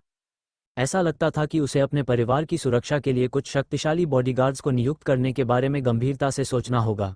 अभी नहीं, बेशक ये भविष्य की चिंता थी। अभी के लिए उसके पास कोई घातक दुश्मन नहीं थे। अपने कार्य की दिशा तय करने के बाद रोहन गुप्ता ने फिर से सिस्टम से सवाल करना शुरू किया, केवल हथियार क्यों बिक रहे थे? हालांकि वह कोई चमत्कारी गोलियां, मार्शल आर्ट तकनीकें या कौशल नहीं मांग रहा था। वह सॉसेज, इंस्टेंट नूडल्स या यहाँ तक कि टॉयलेट पेपर से भी संतुष्ट होता। सिस्टम, मुझे इस दुकान के बारे में ठीक से स्पष्टीकरण चाहिए। केवल हथियार क्यों है? क्या तुम मुझे ठगने की कोशिश कर रहे हो? रोहन गुप्ता ने अपनी आंखें बंद की और अपने दिमाग में पूछा। नमस्ते, होस्ट। मैं इस सवाल का जवाब दे सकता हूँ। डिजाइनर द्वारा छोड़े गए मानक स्पष्टीकरण के अनुसार, अनुवाद के बाद, इसे आपके ग्रह पृथ्वी के एक उद्धरण द्वारा समझाया जा सकता है। युद्ध राजनीति की निरंतरता है, राजनीति अर्थव्यवस्था की निरंतरता है, और यह सब पूंजी द्वारा नियंत्रित होता है। पूंजी के शासन के तहत मूर्त सर्वोच्च शक्ति, सैन्य ताकत, और अमूर्त सर्वोच्च शक्ति, मुद्रा, सामूहिक रूप से एक बैंकर की सर्वोच्च शक्ति की रक्षा करते हैं। सिस्टम के स्पष्टीकरण को सुनने के बाद रोहन गुप्ता चुप हो गया। सिस्टम ने इसे बहुत स्पष्ट कर दिया था। सबसे सरल स्पष्टीकरण गाजर और छड़ी नीति का संयोजन था। एक सच्चे बैंकर के लिए इन दो चीजों के अलावा और क्या चाहिए? स्पष्ट रूप से, और कुछ भी जरूरी नहीं था। सैन्य शक्ति पूंजी की सुरक्षा करती है, और पूंजी सैन्य शक्ति की सीमा को मजबूत करती है। वे एक दूसरे के पूरक हैं, और यह एक अचूक रणनीति है। विदेशों के सच्चे बैंकरों को देखें। क्या वे पूंजी का उपयोग करके राजनीति को नियंत्रित नहीं करते, सैन्य को नियंत्रित नहीं करते, और यहाँ तक कि युद्धों में सीधे भाग लेकर राष्ट्रीय संपत्ति को हड़पते और भारी मुनाफा कमाते नहीं हैं?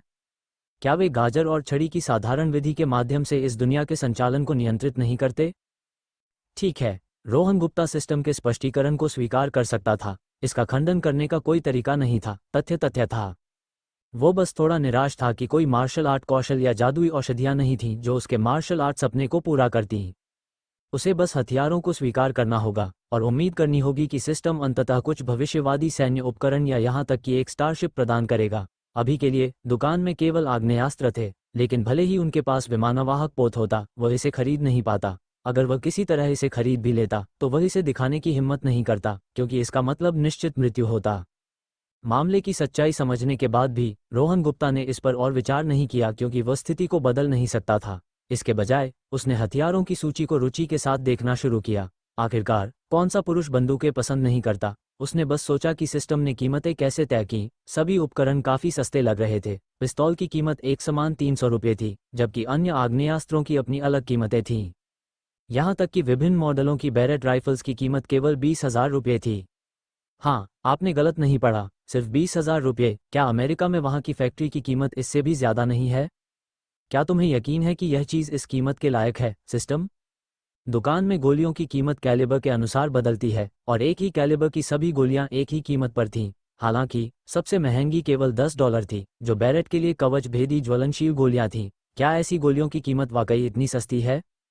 यहाँ तक कि बैरेट के लिए सामान्य गोलियां भी कई दसियों डॉलर की होनी चाहिए, है ना? उत्पादन की लागत भी इससे ज्यादा होनी चाहिए, है ना? सिस्टम, क्या तुमने ये कीमतें मनमाने ढंग से तय की हैं? ये वास्तविकता से बिल्कुल मेल नहीं खाती। रोहन गुप्ता ने पूछने से खुद को रोक नहीं सका। सभी हथियारों की कीमत उनके वजन और तकनीकी सामग्री के आधार पर तय की जाती है। बाहरी दुनिया के साथ इसका कोई पूर्ण तुलनात्मक आधार नहीं है। सिस्टम के लिए दुकान को लाभ कमाने की जरूरत नहीं है। सिस्टम के लिए पैसा कोई मायने नहीं रखता, बस इसे होस्ट को मुफ्त में नहीं दिया जा सकता। साथ ही एक ही वजन के आग्नेयास्त्रों को संश्लेषित करने की लागत मूल रूप से एक जैसी होती है। सादगी और गणना में आसानी के सिद्धांतों के आधार पर एक ही वर्ग के आग्नेयास्त्र जिनका वजन 30% से अधिक नहीं होता, उनकी कीमत एक जैसी होती है। सभी गोला बारूद को कैलिबर के अनुसार एक समान शुल्क लिया जाता है, सिस्टम ने जवाब दिया। रोहन गुप्ता को अचानक समझ आया। कोई आश्चर्य नहीं कि पूरे मॉल में आग्नेयास्त्रों के लिए कीमतों की ज्यादा विविधता नहीं थी। एक ही वर्ग के समान वजन वाले आग्नेयास्त्रों की कीमत एक जैसी थी, हालांकि ऐसी कीमतें बहुत सस्ती थीं। सिस्टम द्वारा बनाए गए उत्पाद नकली नहीं हो सकते थे। रोहन गुप्ता को वास्तव में सिस्टम की आंतरिक कीमत निर्धारण पद्धति समझ नहीं आई। यह अविश्वसनीय रूप से सस्ता था। संश्लेषण के बारे में, क्या ये 3D प्रिंटिंग हो सकती है या कोई अन्य भयानक संश्लेषण तकनीक? खैर, रोहन गुप्ता यह नहीं समझ सका कि वे कैसे संश्लेषित किए गए थे और उसे इसके बारे में सोचने में कोई रुचि नहीं थी। सस्ती कीमतों ने रोहन गुप्ता को हथियार डीलर बनने का विचार दिया। हालांकि ये सिर्फ एक विचार था, वह पेशा बहुत खतरनाक था। असली डीलर कई देशों में ब्लैकलिस्ट पर आ जाते थे। बैंकर बनना, वह अपने माता पिता और प्रियजनों को इसके बारे में बता सकता था और वे निश्चित रूप से बहुत खुश होते, लेकिन हथियार डीलर के रूप में नेहा गुप्ता के शांति प्रेम को देखते हुए वह वाकई परिणामों की कल्पना नहीं कर सकता था। चूंकि उसने दुकान के उत्पादों को स्वीकार कर लिया था, रोहन गुप्ता ने इस पर और विचार नहीं किया। वह उनका उपयोग तब तक नहीं करेगा जब तक कि यह बिल्कुल ज़रूरी न हो। इसके अलावा वे वास्तव में आत्मरक्षा के लिए काफ़ी अच्छे थे। फिर उसने पलटकर बिना गोलियों वाली एक पिस्तौल के लिए विनिमय किया। सौभाग्य से सिस्टम में उसके विनिमय किए गए हथियारों के लिए एक रिसाइक्लिंग स्टोरेज फंक्शन था। इससे उसे ये भी पता चला कि सिस्टम में वास्तव में स्टोरेज स्पेस जैसा कुछ था। हालांकि चूंकि उसका लेवल कम था, सिस्टम केवल उसके द्वारा उत्पादित हथियारों और उपकरणों के लिए स्टोरेज सेवाएं प्रदान करता था और रिसाइक्लिंग सेवाएं नहीं देता था। ये केवल बेचता था, लेकिन वापस नहीं खरीदता था। अब जब उसने इसके बारे में सोचा, तो सिस्टम को हथियारों को रिसाइक्लिंग करने की ज़रूरत क्यों होगी? उसने लाइट चालू की और ठंडी, काली बंदूक M1911 को पकड़ा। यह एक क्लासिक पिस्तौल थी जिसकी कीमत केवल 300 रुपये थी। इससे रोहन गुप्ता का दिल उत्साह से जल उठा। सभी पुरुष बंदूकें पसंद करते हैं, लेकिन उसके पास इसे आजमाने की कोई जगह नहीं थी। वह इतना बेचैन था कि वह केवल ट्रिगर खींचकर खुद को शांत कर सकता था। बाद में उसने बस बंदूक को सिस्टम में वापस फेंक दिया। इसे देखने से वह उत्साहित हो रहा था। उसने सोचा कि जब वह अपने गांव लौटेगा तो पीछे के पहाड़ पर शिकार करने जाएगा। वह अपनी पसंदीदा Barrett anti material sniper rifle की ताकत भी आजमा सकता था। बस इसके बारे में सोचने से ही रोमांच हो रहा था। इस पल में रोहन गुप्ता ने देखा कि मॉल के बगल में अचानक एक गोदाम आइकन प्रकट हो गया। खैर, कम से कम यह आइकन गोदाम जैसा स्पष्ट दिख रहा था। जब रोहन गुप्ता ने इसे क्लिक करके देखा तो वहां केवल एक गोदाम था जिसमें एक M1911 शांतिपूर्वक पड़ा था। इस समय रोहन गुप्ता अकथनीय उत्साह और चिंता से भरा हुआ था। विभिन्न विचारों ने उसके दिमाग को तब तक कब्जा रखा जब तक कि वो सुबह 2 बजे सो नहीं गया। 5 बजे रोहन गुप्ता फिर से जाग गया। करने के लिए कुछ नहीं होने पर उसने फिर से पिस्तौल निकाली, दरवाज़ा लॉक किया, लाइट चालू की और बंदूक को डिसमेंटल करना सीखने की कोशिश की। हालांकि थोड़ी देर छेड़छाड़ करने के बाद वह इसे डिसमेंटल करना नहीं समझ सका। रोहन गुप्ता को मेहनत करके ऑनलाइन देखना पड़ा कि बंदूक को कैसे डिसमेंटल करते हैं। 2 घंटे से अधिक के प्रयास और बार बार अभ्यास के बाद रोहन गुप्ता ने आखिरकार 1.5 मिनट के भीतर बंदूक को कुशलता से डिसमेंटल और असमेंटल करना सीख लिया। उसे ये बहुत मनोरंजक लगा। अगर समय ने अनुमति दी होती तो वह शायद एक बैरेट राइफल के लिए विनिमय करके इसे डिसमेंटल करने की कोशिश करता, लेकिन ये किसी और समय के लिए इंतजार करना होगा। रोहन गुप्ता ने फिर अपनी चाची को इधर उधर घूमते हुए सुना। उसने तुरंत बंदूक को सिस्टम में वापस रख दिया। वो तुरंत बाहर नहीं गया, बल्कि बिस्तर पर लेट गया, अपने हाथों को सिर के नीचे रखकर छत को घूरने लगा। वो अपनी चाची के नाश्ता तैयार करने और उसे बुलाने का इंतजार कर रहा था। एक और व्यस्त दिन शुरू हो रहा था। पुनश्च पाठकों स्टार DQE, कंगनैक, बुक लविंग रोग, बू एर शुवानजुन, हिकी 96, soul dragon roaming wild, love desiring Chao Chao और ब्लू ड्रीम कोल्ड आइस के सिफारिशी वोटों के लिए धन्यवाद। अगर आपको यह अच्छी लगी तो मुझे उम्मीद है कि आप इसे अपने दोस्तों को ज़रूर सुझाएंगे। संग्रह संख्या मफ़ी तो बोल ही नहीं पा रहे हैं। अपडेट बहुत तेज़ी से हुए हैं। कुछ ही अपडेट में 3 लाख शब्दों तक पहुंच गए। कोई प्रचार प्रसार नहीं हुआ और किताब जल्द ही रिलीज़ होने वाली थी। हे उम्मीद है कि यह किताब इस शुक्रवार दोपहर तक उपलब्ध हो जाएगी। मुझे उम्मीद है कि सभी लोग इसके समर्थन में आधिकारिक संस्करण की सदस्यता लेंगे। धन्यवाद। 2 जनवरी 2005 रविवार। मौसम थोड़ा ठंडा था और रोहन गुप्ता ने मौसम के पूर्वानुमान पर नज़र डाली तो उसे लगा कि अगले हफ्ते तापमान और गिरेगा, शायद बर्फ भी पड़ जाए। उसे मौसम का पूर्वानुमान देखना थोड़ा उबाऊ लग रहा था। वैसे भी इससे उसका कोई लेना देना नहीं था, क्योंकि ठंड का उस पर कोई असर नहीं पड़ने वाला था। नाश्ते के बाद रोहन गुप्ता ने घोषणा की कि वह आत्मरक्षा के गुर सीखने के लिए हनुमान सिंह के पास जाएगा। राजेश गुप्ता ने रोहन की प्रगति के बारे में कोई पूछताछ नहीं की। उनका मानना था कि कुछ मुलाकातों के बाद ज़्यादा से ज़्यादा रोहन कुछ अभ्यास कर लेगा, लेकिन सीखने की इस आवृत्ति के अनुसार उसे महत्वपूर्ण प्रगति करने में शायद कई महीने लगेंगे। यदि रोहन में उल्लेखनीय सुधार होता तो हनुमान सिंह निस्संदेह उन्हें सूचित करता, इसलिए वो इसके बारे में बहुत अधिक चिंता नहीं कर सकते थे। त्योहारों के दौरान शिक्षक छात्रों पर कोई बोझ नहीं डालना चाहते थे, इसलिए उन्होंने कोई होमवर्क नहीं दिया। रोहन इस छुट्टी से खुश था। असल में उसकी चाची रोहन को अपनी पढ़ाई में लापरवाही न करने की याद दिलाना चाहती थी, लेकिन राजेश गुप्ता ने उन्हें रोक दिया। अगर पढ़ाई का एक दिन भी छूटने से रोहन के शैक्षणिक प्रदर्शन पर असर पड़ता तो इतनी कमजोर शैक्षणिक स्थिति का क्या फायदा? क्या ये सिर्फ दिखावे के लिए था? जब किनशिकी ने सुना कि रोहन आज़ादी से बाहर जा सकता है तो वह भी साथ जाने के लिए मचल उठी, जिससे रोहन के सिर में दर्द होने लगा। आखिरकार उसकी चाची ने उसे खूब डांटा और वह चुप हो गई। वह उदास होकर रोहन को किनारे से देखती रही। उसकी नज़रें बर्दाश्त न कर पाने के कारण रोहन ने झट से उसके लिए मिठाइयाँ खरीदने का वादा किया, जिससे किनशिकी खुशी खुशी अपने कमरे में वापस लौट गई। इस स्थिति ने सभी को एक दूसरे की ओर देखने पर मजबूर कर दिया।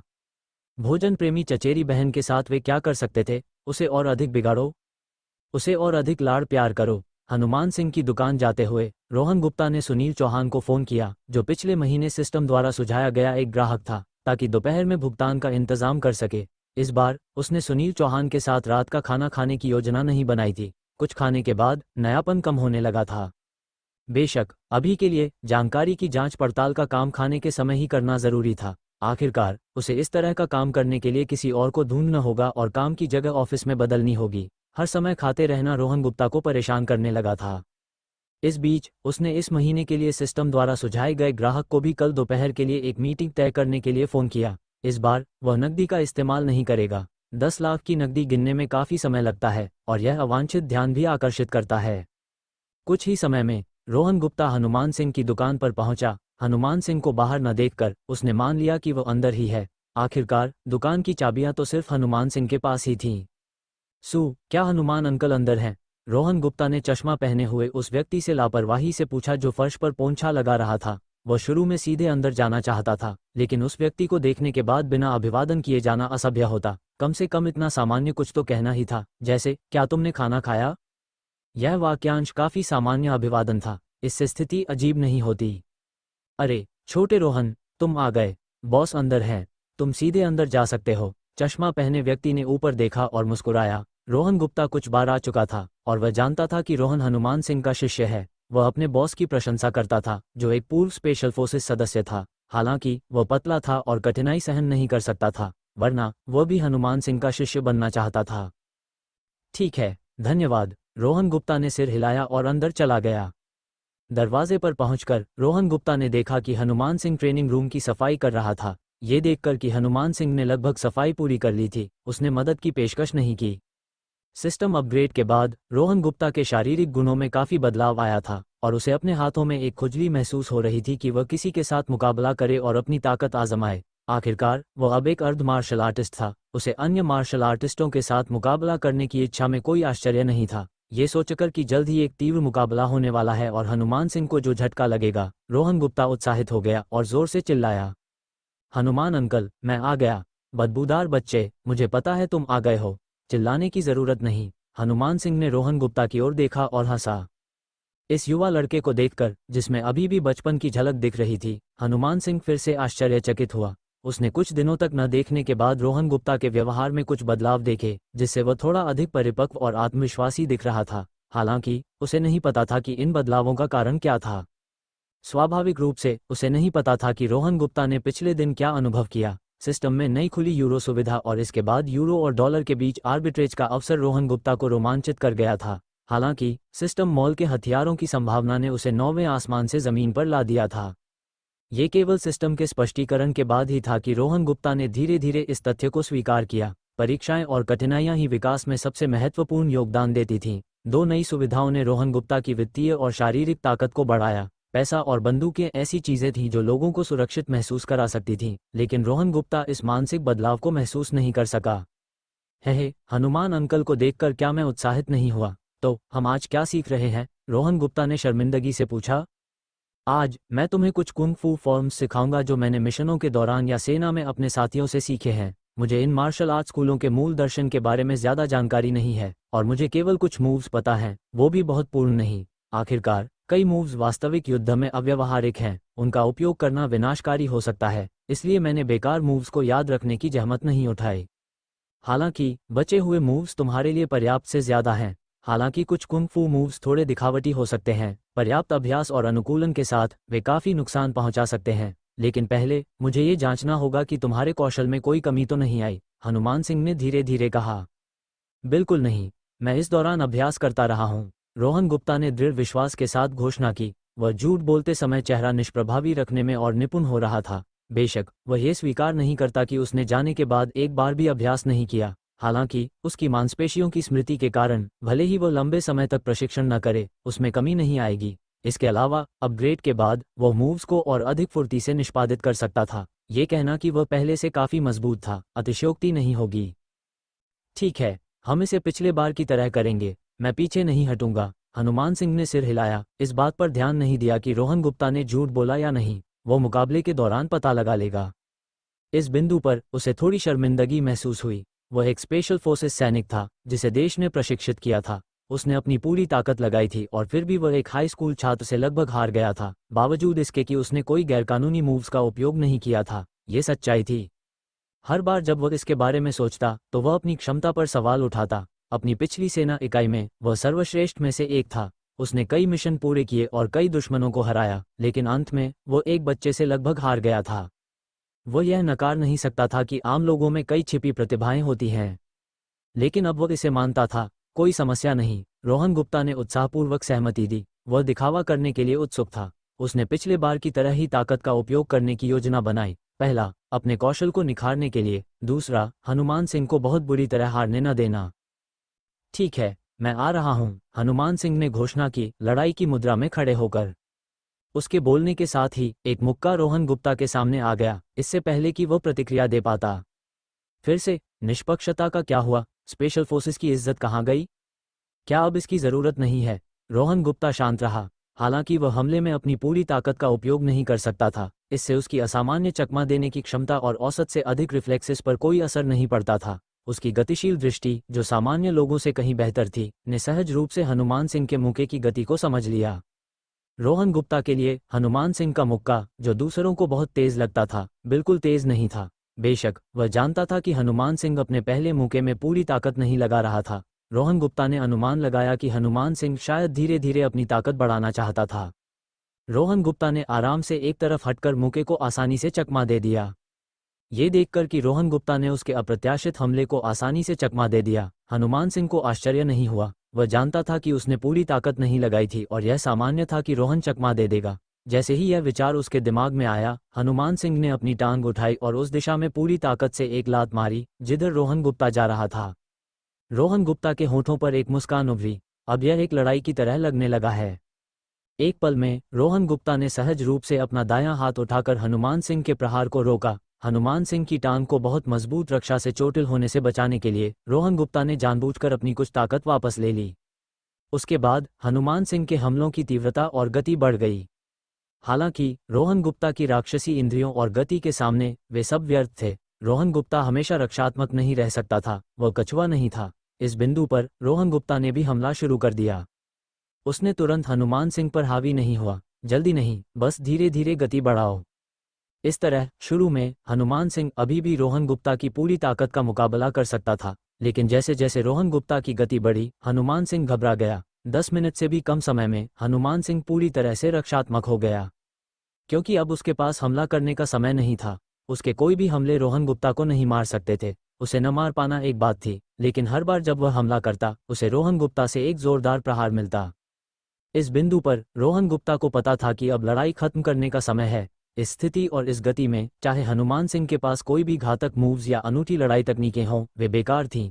चाहे कोई मूव कितना भी शक्तिशाली क्यों न हो, अगर वह प्रतिद्वंद्वी को नहीं मार सकता तो वह बेकार है। आखिरकार रोहन गुप्ता केवल अपनी गति का 60% उपयोग कर रहा था। तुरंत रोहन गुप्ता ने अचानक अपनी गति को कम से कम 10% और बढ़ा दिया। इस बिंदु पर भले ही हनुमान सिंह अभी भी रोहन गुप्ता के मूव्स देख सकता था, वह अपनी रक्षा नहीं कर सकता था। रोहन गुप्ता ने 10 मूव्स किए और हनुमान सिंह को 10 प्रहार मिले। ये था, उसे पता था, रोहन गुप्ता की इस गति में भले ही वह अपनी घातक चाल का उपयोग करे, अगर दोनों के पास चाकू होता तो निश्चित रूप से वह मरने वाला होता। रोहन गुप्ता शायद सिर्फ घायल होता या एक भी बाल न गंवाता। उसे इस परिणाम को स्वीकार करने में कठिनाई हो रही थी। हनुमान सिंह, जो अपनी वर्तमान स्थिति को जानता था, अब लड़ाई जारी रखना नहीं चाहता था। मार खाना मजेदार नहीं है, उसने एक कदम पीछे लिया और कहा, रुक जाओ। ये सुनते ही रोहन गुप्ता ने तुरंत अपना हमला रोक दिया। छोटे रोहन, तुम्हारी गति ये बहुत तेज लगती है, हनुमान सिंह ने पूछताछ की। यही वो चीज थी जिसकी उसे सबसे ज्यादा परवाह थी। गति के साथ रोहन गुप्ता अजेय होगा। बस मेरे नियमित मुक्कों के अभ्यास का नतीजा, रोहन गुप्ता ने एक बहाना बनाया। कम से कम यह वैज्ञानिक लगता था, है ना? ठीक है, तुम वाकई असाधारण प्रतिभाशाली हो। मुझे तुम्हारी तारीफ करना बुरा लग रहा है, लेकिन तुम वाकई असाधारण हो, मैं मानता हूँ। अगर मैं अपनी तरफ से पूरी कोशिश भी करूं, तो भी मैं तुम्हारा मुकाबला नहीं कर पाऊंगा, हनुमान सिंह ने कड़वी मुस्कान के साथ कहा। साहित्य में हमेशा कोई नंबर 1 नहीं होता, न ही मार्शल आर्ट में दूसरा सर्वश्रेष्ठ। वो सचमुच बहुत प्रभावित हुआ। शायद सेना के सर्वोच्च सैनिक ही रोहन गुप्ता को हरा सकते थे, लेकिन अब उसे यकीन नहीं था। हनुमान अंकल, आप मेरी चापलूसी कर रहे हैं। मुझे अभी भी आपसे बहुत कुछ सीखना है, रोहन गुप्ता ने विनम्रता से कहा। है, तो चलो मैं तुम्हें कुछ और मूव्स सिखाता हूँ। वे ज़्यादा मुश्किल नहीं हैं। तुम्हारे हुनर से मुझे लगता है कि तुम दोपहर तक मेरी सारी ट्रिक्स सीख लोगे, हनुमान सिंह हंसा और बोला। पूरी सुबह हनुमान सिंह रोहन गुप्ता को विभिन्न संप्रदायों के कुछ मार्शल आर्ट के दांव पेंच सिखाता रहा, जिनमें ताई ची भी शामिल थी। हालांकि यह पूरी तरह से नहीं थी। आखिरकार ज्यादातर ताई ची के दांव पेंच स्वास्थ्य रक्षा के लिए उपयुक्त होते हैं और जीवन मरण की लड़ाई में लगे सैनिकों के लिए ज्यादा दिलचस्प नहीं होते। नज़दीकी लड़ाई में आप 1000 पाउंड के वार को रोकने के लिए 4 ऑन्स का इस्तेमाल कर सकते हैं या कठोरता पर काबू पाने के लिए कोमलता का इस्तेमाल कर सकते हैं। अगर कोई ब्लेड आपकी तरफ वार कर रहा है, तो जो लोग तेजी से प्रतिक्रिया नहीं कर सकते, उनके लिए एकमात्र विकल्प एक बंद रास्ता ही है, कोई और रास्ता नहीं है। हनुमान सिंह यह नहीं समझ पा रहे थे कि ये नर्म तकनीकें किसी की गति, प्रतिक्रिया या गतिशील दृष्टि को प्रशिक्षित कर सकती हैं। साथ ही कुछ सैन्य रणनीतियां, जैसे कि विरोधियों को उनके चाकू या आग्नेयास्त्रों से मुक्त करना या निहत्थे होने पर विभिन्न हमलों से बचने के तरीके भी बता सकती हैं। आशा के अनुसार, जैसा कि हनुमान सिंह ने भविष्यवाणी की थी, रोहन गुप्ता ने एक ही सुबह में अपने दिमाग की लगभग सारी गतिविधियां बंद कर दी। ऐसा होने की जानकारी होने के बावजूद हनुमान सिंह रोहन गुप्ता की अद्भुत शक्ति देखकर स्तब्ध रह गया। हालांकि उसने रोहन गुप्ता को सेना के असली मारक हथकंडे नहीं सिखाए थे। रोहन गुप्ता की गति और प्रतिक्रिया क्षमताओं के कारण मारक हथकंडों और सामान्य हथकंडों में अब ज्यादा फर्क नहीं रहा। मारक हथकंडों का उद्देश्य तभी होता है जब ताकत का अंतर बहुत ज्यादा न हो। जबरदस्त प्रतिक्रियात्मक क्षमता और गति के साथ कोई भी प्रभावशाली चाल निरर्थक होगी, और रोहन गुप्ता ही वो है जिसके पास ये दोनों गुण हैं। जैसा कि कहावत है, गति को कोई नहीं हरा सकता। भले ही रोहन गुप्ता को कोई चाल नहीं आती, इन दो क्षमताओं के साथ उसका हर वार एक घातक चाल है, क्योंकि प्रतिद्वंद्वी चाहे कुछ भी कर ले, उससे बचाव नहीं कर सकता। इसलिए हनुमान सिंह ने उसे और कुछ सिखाने की जहमत नहीं उठाई। छोटे रोहन, युद्ध के बारे में तुम्हें सिखाने के लिए मेरे पास और कुछ नहीं है। अगर भविष्य में तुम्हें युद्ध में रुचि हो, तो बेझिझक मुझसे कभी भी मिल लेना, हनुमान सिंह ने खुशी से कहा। एक लड़ाकू सैनिक होने के नाते वह हिंसक प्रवृत्ति का था। उसे स्वास्थ्य का ध्यान रखने वाला नीरस जीवन बिल्कुल पसंद नहीं था, इसलिए उसने यहाँ एक फिटनेस रूम बनवाया था। आमतौर पर उसके पास लड़ने के लिए कोई नहीं होता था और वह रेत की बोरियों पर तभी अभ्यास कर पाता था जब उसके हाथों में खुजली होती थी। बराबरी का कोई प्रतिद्वंद्वी ढूंढना तो दूर की बात थी जिससे वह पूरी ताकत से लड़ सके। अब जब उसके पास रोहन गुप्ता था, जो उसकी पूरी ताकत का डटकर सामना कर सकता था, तो हनुमान सिंह थोड़ा उत्साहित था। ठीक है हनुमान अंकल, हमारे पास अभी भी कुछ समय है, क्यों ना हम एक और लड़ाई लड़ें? आप अपनी सारी चालें, कोई भी चाल इस्तेमाल कर सकते हैं, रोहन गुप्ता ने सुझाव दिया। बेशक रोहन गुप्ता जानता था कि हनुमान सिंह ने अपनी सारी चालें नहीं चली थीं। हनुमान सिंह ने अपनी कई शक्तिशाली गंदी चालें कभी नहीं चली थीं। वह पहले काफी चिंतित हुआ करता था, लेकिन अब अपनी जबरदस्त गति के सामने हनुमान सिंह उसे ज्यादा नुकसान नहीं पहुंचा सकता था। इसलिए वह यह आजमाना चाहता था कि बिना किसी प्रतिबंध के हनुमान सिंह कितना दुर्जय हो सकता है। ठीक है, लेकिन सावधान रहना, ये चालें काफी खतरनाक हैं। हनुमान सिंह ने थोड़ा सोचने के बाद सहमति दी। उसे विश्वास नहीं था कि उसके द्वारा सिखाई गई चालाक चालें सीख ली जाएंगी। रोहन गुप्ता, जिसे मानव शरीर रचना का ज्ञान था, भयानक रूप से प्रतिभाशाली मार्शल आर्ट क्षमताएं थीं और हास्यास्पद गति थी, वह अपने दम पर भी काफी चालें बना सकता था। ठीक है, तो आइए, रोहन गुप्ता ने गंभीरता से कहा। उसके शब्दों के साथ ही हनुमान सिंह ने अचानक एक निचली साइड किक मारी। गति में तेज बदलाव ने रोहन गुप्ता को चौंका दिया। क्या इतने उत्तेजक एक्शन के साथ शुरू करना वाकई ठीक था? रोहन गुप्ता ने तुरंत एक हाथ से हनुमान सिंह की किक को रोका, क्योंकि उसी समय हनुमान सिंह का दूसरा हाथ उसके सिर की ओर वार कर रहा था। बूम बूम, दो आवाजों के बाद रोहन गुप्ता जल्दी से एक कदम पीछे हटा और अपनी ऊर्जा को पूरी तरह से सतर्क कर लिया। अगर वह इनमें से किसी एक चाल में फंस जाता, तो उसे विश्वास था कि उसे बहुत नुकसान उठाना पड़ता। हालांकि उसे डर नहीं था, कुछ दिन पहले उसने मूल ऊर्जा ओरिजिन ची का एक नया कार्य खोजा था। ये रक्षा थी। जब तक वह अपनी मूल ऊर्जा को हमले वाले क्षेत्र पर केंद्रित करता, ये काफी अच्छी रक्षा प्रदान कर सकता था। उसने इसे आजमाया और परिणाम वास्तव में प्रभावी थे। मूल ऊर्जा मूल्य ओरिजिन ची वैल्यू की सुरक्षा के साथ उसे सिर पर प्रहार होने पर भी केवल हल्का दर्द महसूस हुआ, फिर उसे कुछ भी महसूस नहीं हुआ। सौभाग्य से मूल ऊर्जा में क्षतिग्रस्त कोशिकाओं को ठीक करने की क्षमता भी थी। हालांकि उसकी मूल ऊर्जा बहुत सीमित थी, यह अधिकतम एक हाथ के दायरे को ही कवर कर सकती थी, लेकिन इस तरह के युद्ध से निपटने के लिए ये पर्याप्त होना चाहिए।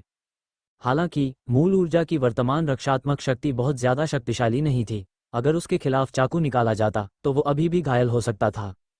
हनुमान सिंह ने रोहन गुप्ता को एक कदम पीछे हटते हुए नहीं देखा। उसके चेहरे पर हल्की मुस्कान आई। ये रणनीतियां सेना में अभ्यास के दौरान बेजोड़ थीं, क्योंकि अगर इन्हें पूरी तरह से छोड़ दिया जाता तो गंभीर चोटें हो सकती थीं। वास्तविक युद्ध में कार्य निष्पादित करते समय भी ज्यादातर समय आग्नेयास्त्रों का उपयोग होता था। नजदीकी युद्ध के लिए ज्यादा अवसर नहीं थे। ये देखकर कि रोहन गुप्ता इन अंतिम उपायों की चालों से निपट सकता है, हनुमान सिंह बहुत उत्साहित हो गया। इस बार वो खूब मजा लेने वाला था। हाँ, पूरा विचार केवल एक पल तक चला और रोहन गुप्ता ने अभी एक कदम पीछे हटा था, लेकिन अभी अपनी स्थिति स्थिर नहीं की थी कि हनुमान सिंह ने फिर से हमला किया। एक शक्तिशाली राउंडहाउस किक बिना किसी हिचकिचाहट के रोहन गुप्ता के सिर की ओर निशाना बनाकर मारी गई। कुछ हद तक दिलचस्प, रोहन गुप्ता भी उत्साहित होने लगा। ये जीवन और मृत्यु की लड़ाई जैसा थोड़ा दिखने और महसूस होने लगा था, बहुत रोमांचक। इसके बाद हनुमान सिंह ने अपनी सारी ताकत रोहन गुप्ता पर हमला करने में लगा दी, जैसे कि वह उसे खत्म करना चाहता हो। उसने कोई कसर नहीं छोड़ी और हनुमान सिंह की पूरी ताकत का अनुभव करने के लिए रोहन गुप्ता ने जवाबी हमला नहीं किया, बल्कि रक्षा पर ध्यान केंद्रित किया। 10 मिनट बाद हनुमान सिंह के पास नई चालें खत्म हो गईं। उसके किसी भी अंतिम हमले ने रोहन गुप्ता को हिला नहीं सका। नतीजतन हनुमान सिंह को इस तथ्य को स्वीकार करना पड़ा कि रोहन गुप्ता की मार्शल क्षमता पूरी तरह से उसकी अपनी क्षमता से ऊपर थी। वह रोहन गुप्ता के लिए सम्मान की हल्की भावना से खुद को रोक नहीं सका। एक लड़ाकू के लिए मजबूत का सम्मान करना स्वाभाविक है। रुक, हनुमान सिंह ने रुकने का आह्वान किया, साथ ही युद्ध क्षेत्र से पीछे हट गया। वह पूरे समय हमला करता रहा था। अगर वे जारी रखते तो वह रोहन गुप्ता के जवाबी हमलों का शिकार हो जाता। वह पंचिंग बैग बनना नहीं चाहता था।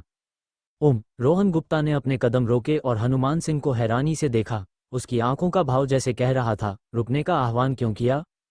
लेकिन हनुमान सिंह की चंचल मुस्कुराहट को देखकर रोहन गुप्ता ने जल्दी से उसका इरादा समझ लिया। वह स्तब्ध रह गया, लेकिन ये स्वीकार किया कि हनुमान सिंह सही था। वह जवाबी हमला करने की तैयारी कर रहा था जब हनुमान सिंह ने रुकने का आह्वान किया। खैर, वह अपने गुरु की अवहेलना तो नहीं कर सकता था, है ना? वह हनुमान सिंह के हमलों को अपनी उच्च गति के कारण रोक पा रहा था, लेकिन हनुमान सिंह उसकी तरह तेज नहीं था। अगर उसने अपनी ताकत और गति पर नियंत्रण खो दिया तो हनुमान सिंह के लिए यह एक त्रासदी होती, क्योंकि ये अंतिम चालें कहीं भी लगने पर गंभीर चोटें पहुंचा सकती थीं। आप बहुत चालाक हैं, हनुमान अंकल, रोहन गुप्ता ने कड़वी हंसी के साथ कहा, अपनी ताकत वापस लेते हुए। हाँ, इसे बुजुर्गों की बुद्धिमत्ता कहते हैं। हनुमान सिंह ने दिल खोलकर हंसा। रोहन गुप्ता का चिंतित चेहरा देखकर उसे खुशी हुई। हालांकि वह रोहन गुप्ता को हरा नहीं सका, फिर भी वह उसे निराश कर सकता था। पापा, भाई रोहन, खाने का समय हो गया। तभी एक छोटा लड़का दौड़ता हुआ आया। ये हनुमान सिंह का बेटा था। रोहन गुप्ता ने देखा कि दोपहर के 12 बज चुके थे। अच्छा बेटा, छोटे रोहन, चलो कुछ खा लें। हनुमान सिंह ने अपने बेटे को उठाया और मुस्कुराते हुए घुमाया। ठीक है, रोहन गुप्ता ने जवाब दिया और उनके पीछे चल दिया। हनुमान सिंह ने अपने वादे के अनुसार एक शानदार भोजन प्रदान किया। 8 पूर्ण व्यंजन, जिनमें चिकन, डक, मछली और मांस शामिल थे। ये दृश्य देखकर रोहन गुप्ता हैरान रह गया। बेशक उसने कोई सवाल नहीं पूछने की हिम्मत की, बस खाना होना ही उसके लिए पर्याप्त था। हनुमान सिंह की पत्नी को इस भोजन का महत्व समझ में आया। पहले वह हनुमान सिंह के रोहन गुप्ता को युद्ध कौशल सिखाने से कुछ असंतुष्ट थी, लेकिन अब यह अलग था। ये जानकर कि उसका परिवार दिवालिया होने से बाल बाल बचा था, वह रोहन गुप्ता के प्रति कृतज्ञता से भरी थी। उसने बार बार रोहन गुप्ता को व्यंजन परोसे। उसका उत्साह रोहन गुप्ता के लिए भारी था। रोहन गुप्ता को देखते हुए, जो आसानी से लाखों रुपये निकालकर लोगों की मदद कर सकता था, उसे लगा कि यह भोजन थोड़ा साधारण था। ये देखकर कि रोहन गुप्ता ने खूब खाया, उसे राहत मिली। जैसे ही चश्मा पहने व्यक्ति ने खाना खत्म किया, वह आराम करने के लिए घर चला गया और 1:30 बजे तक काम पर वापस आने का वादा किया। हनुमान अंकल, भाई सूरज कैसे हैं? चश्मा पहने व्यक्ति के जाने के बाद रोहन गुप्ता ने हनुमान सिंह से पूछा। वो ठीक है। कुछ दिन पहले उसकी मां की सफल सर्जरी हुई थी। डॉक्टर ने कहा है कि इस महीने के अंत तक उसे छुट्टी मिल सकती है। छोटा सूरज इन दिनों अस्पताल में उसकी देखभाल कर रहा है, हनुमान सिंह ने जवाब दिया। जब भी वो सोचता कि रोहन गुप्ता आसानी से लाखों रुपये दे सकता है तो उसे अवास्तविकता का एहसास होता, लेकिन सच्चाई उसकी आंखों के सामने थी। यह अच्छा है, रोहन गुप्ता ने सिर हिलाया। वैसे छोटे रोहन, सूरज को ये पैसे चुकाने में थोड़ा समय लग सकता है। तुम जानते हो कि उसके पास सिर्फ शारीरिक ताकत है और वह धीरे धीरे ही पैसे कमाकर तुम्हें पैसे लौटा सकता है। चिंता मत करो, वह ये पैसे जरूर लौटा देगा। मुझे छोटे सूरज के चरित्र पर भरोसा है। हनुमान सिंह ने एक बार फिर बात उठाई। कोई बात नहीं, बस कुछ लाख रुपये हैं, मुझे कोई जल्दी नहीं है।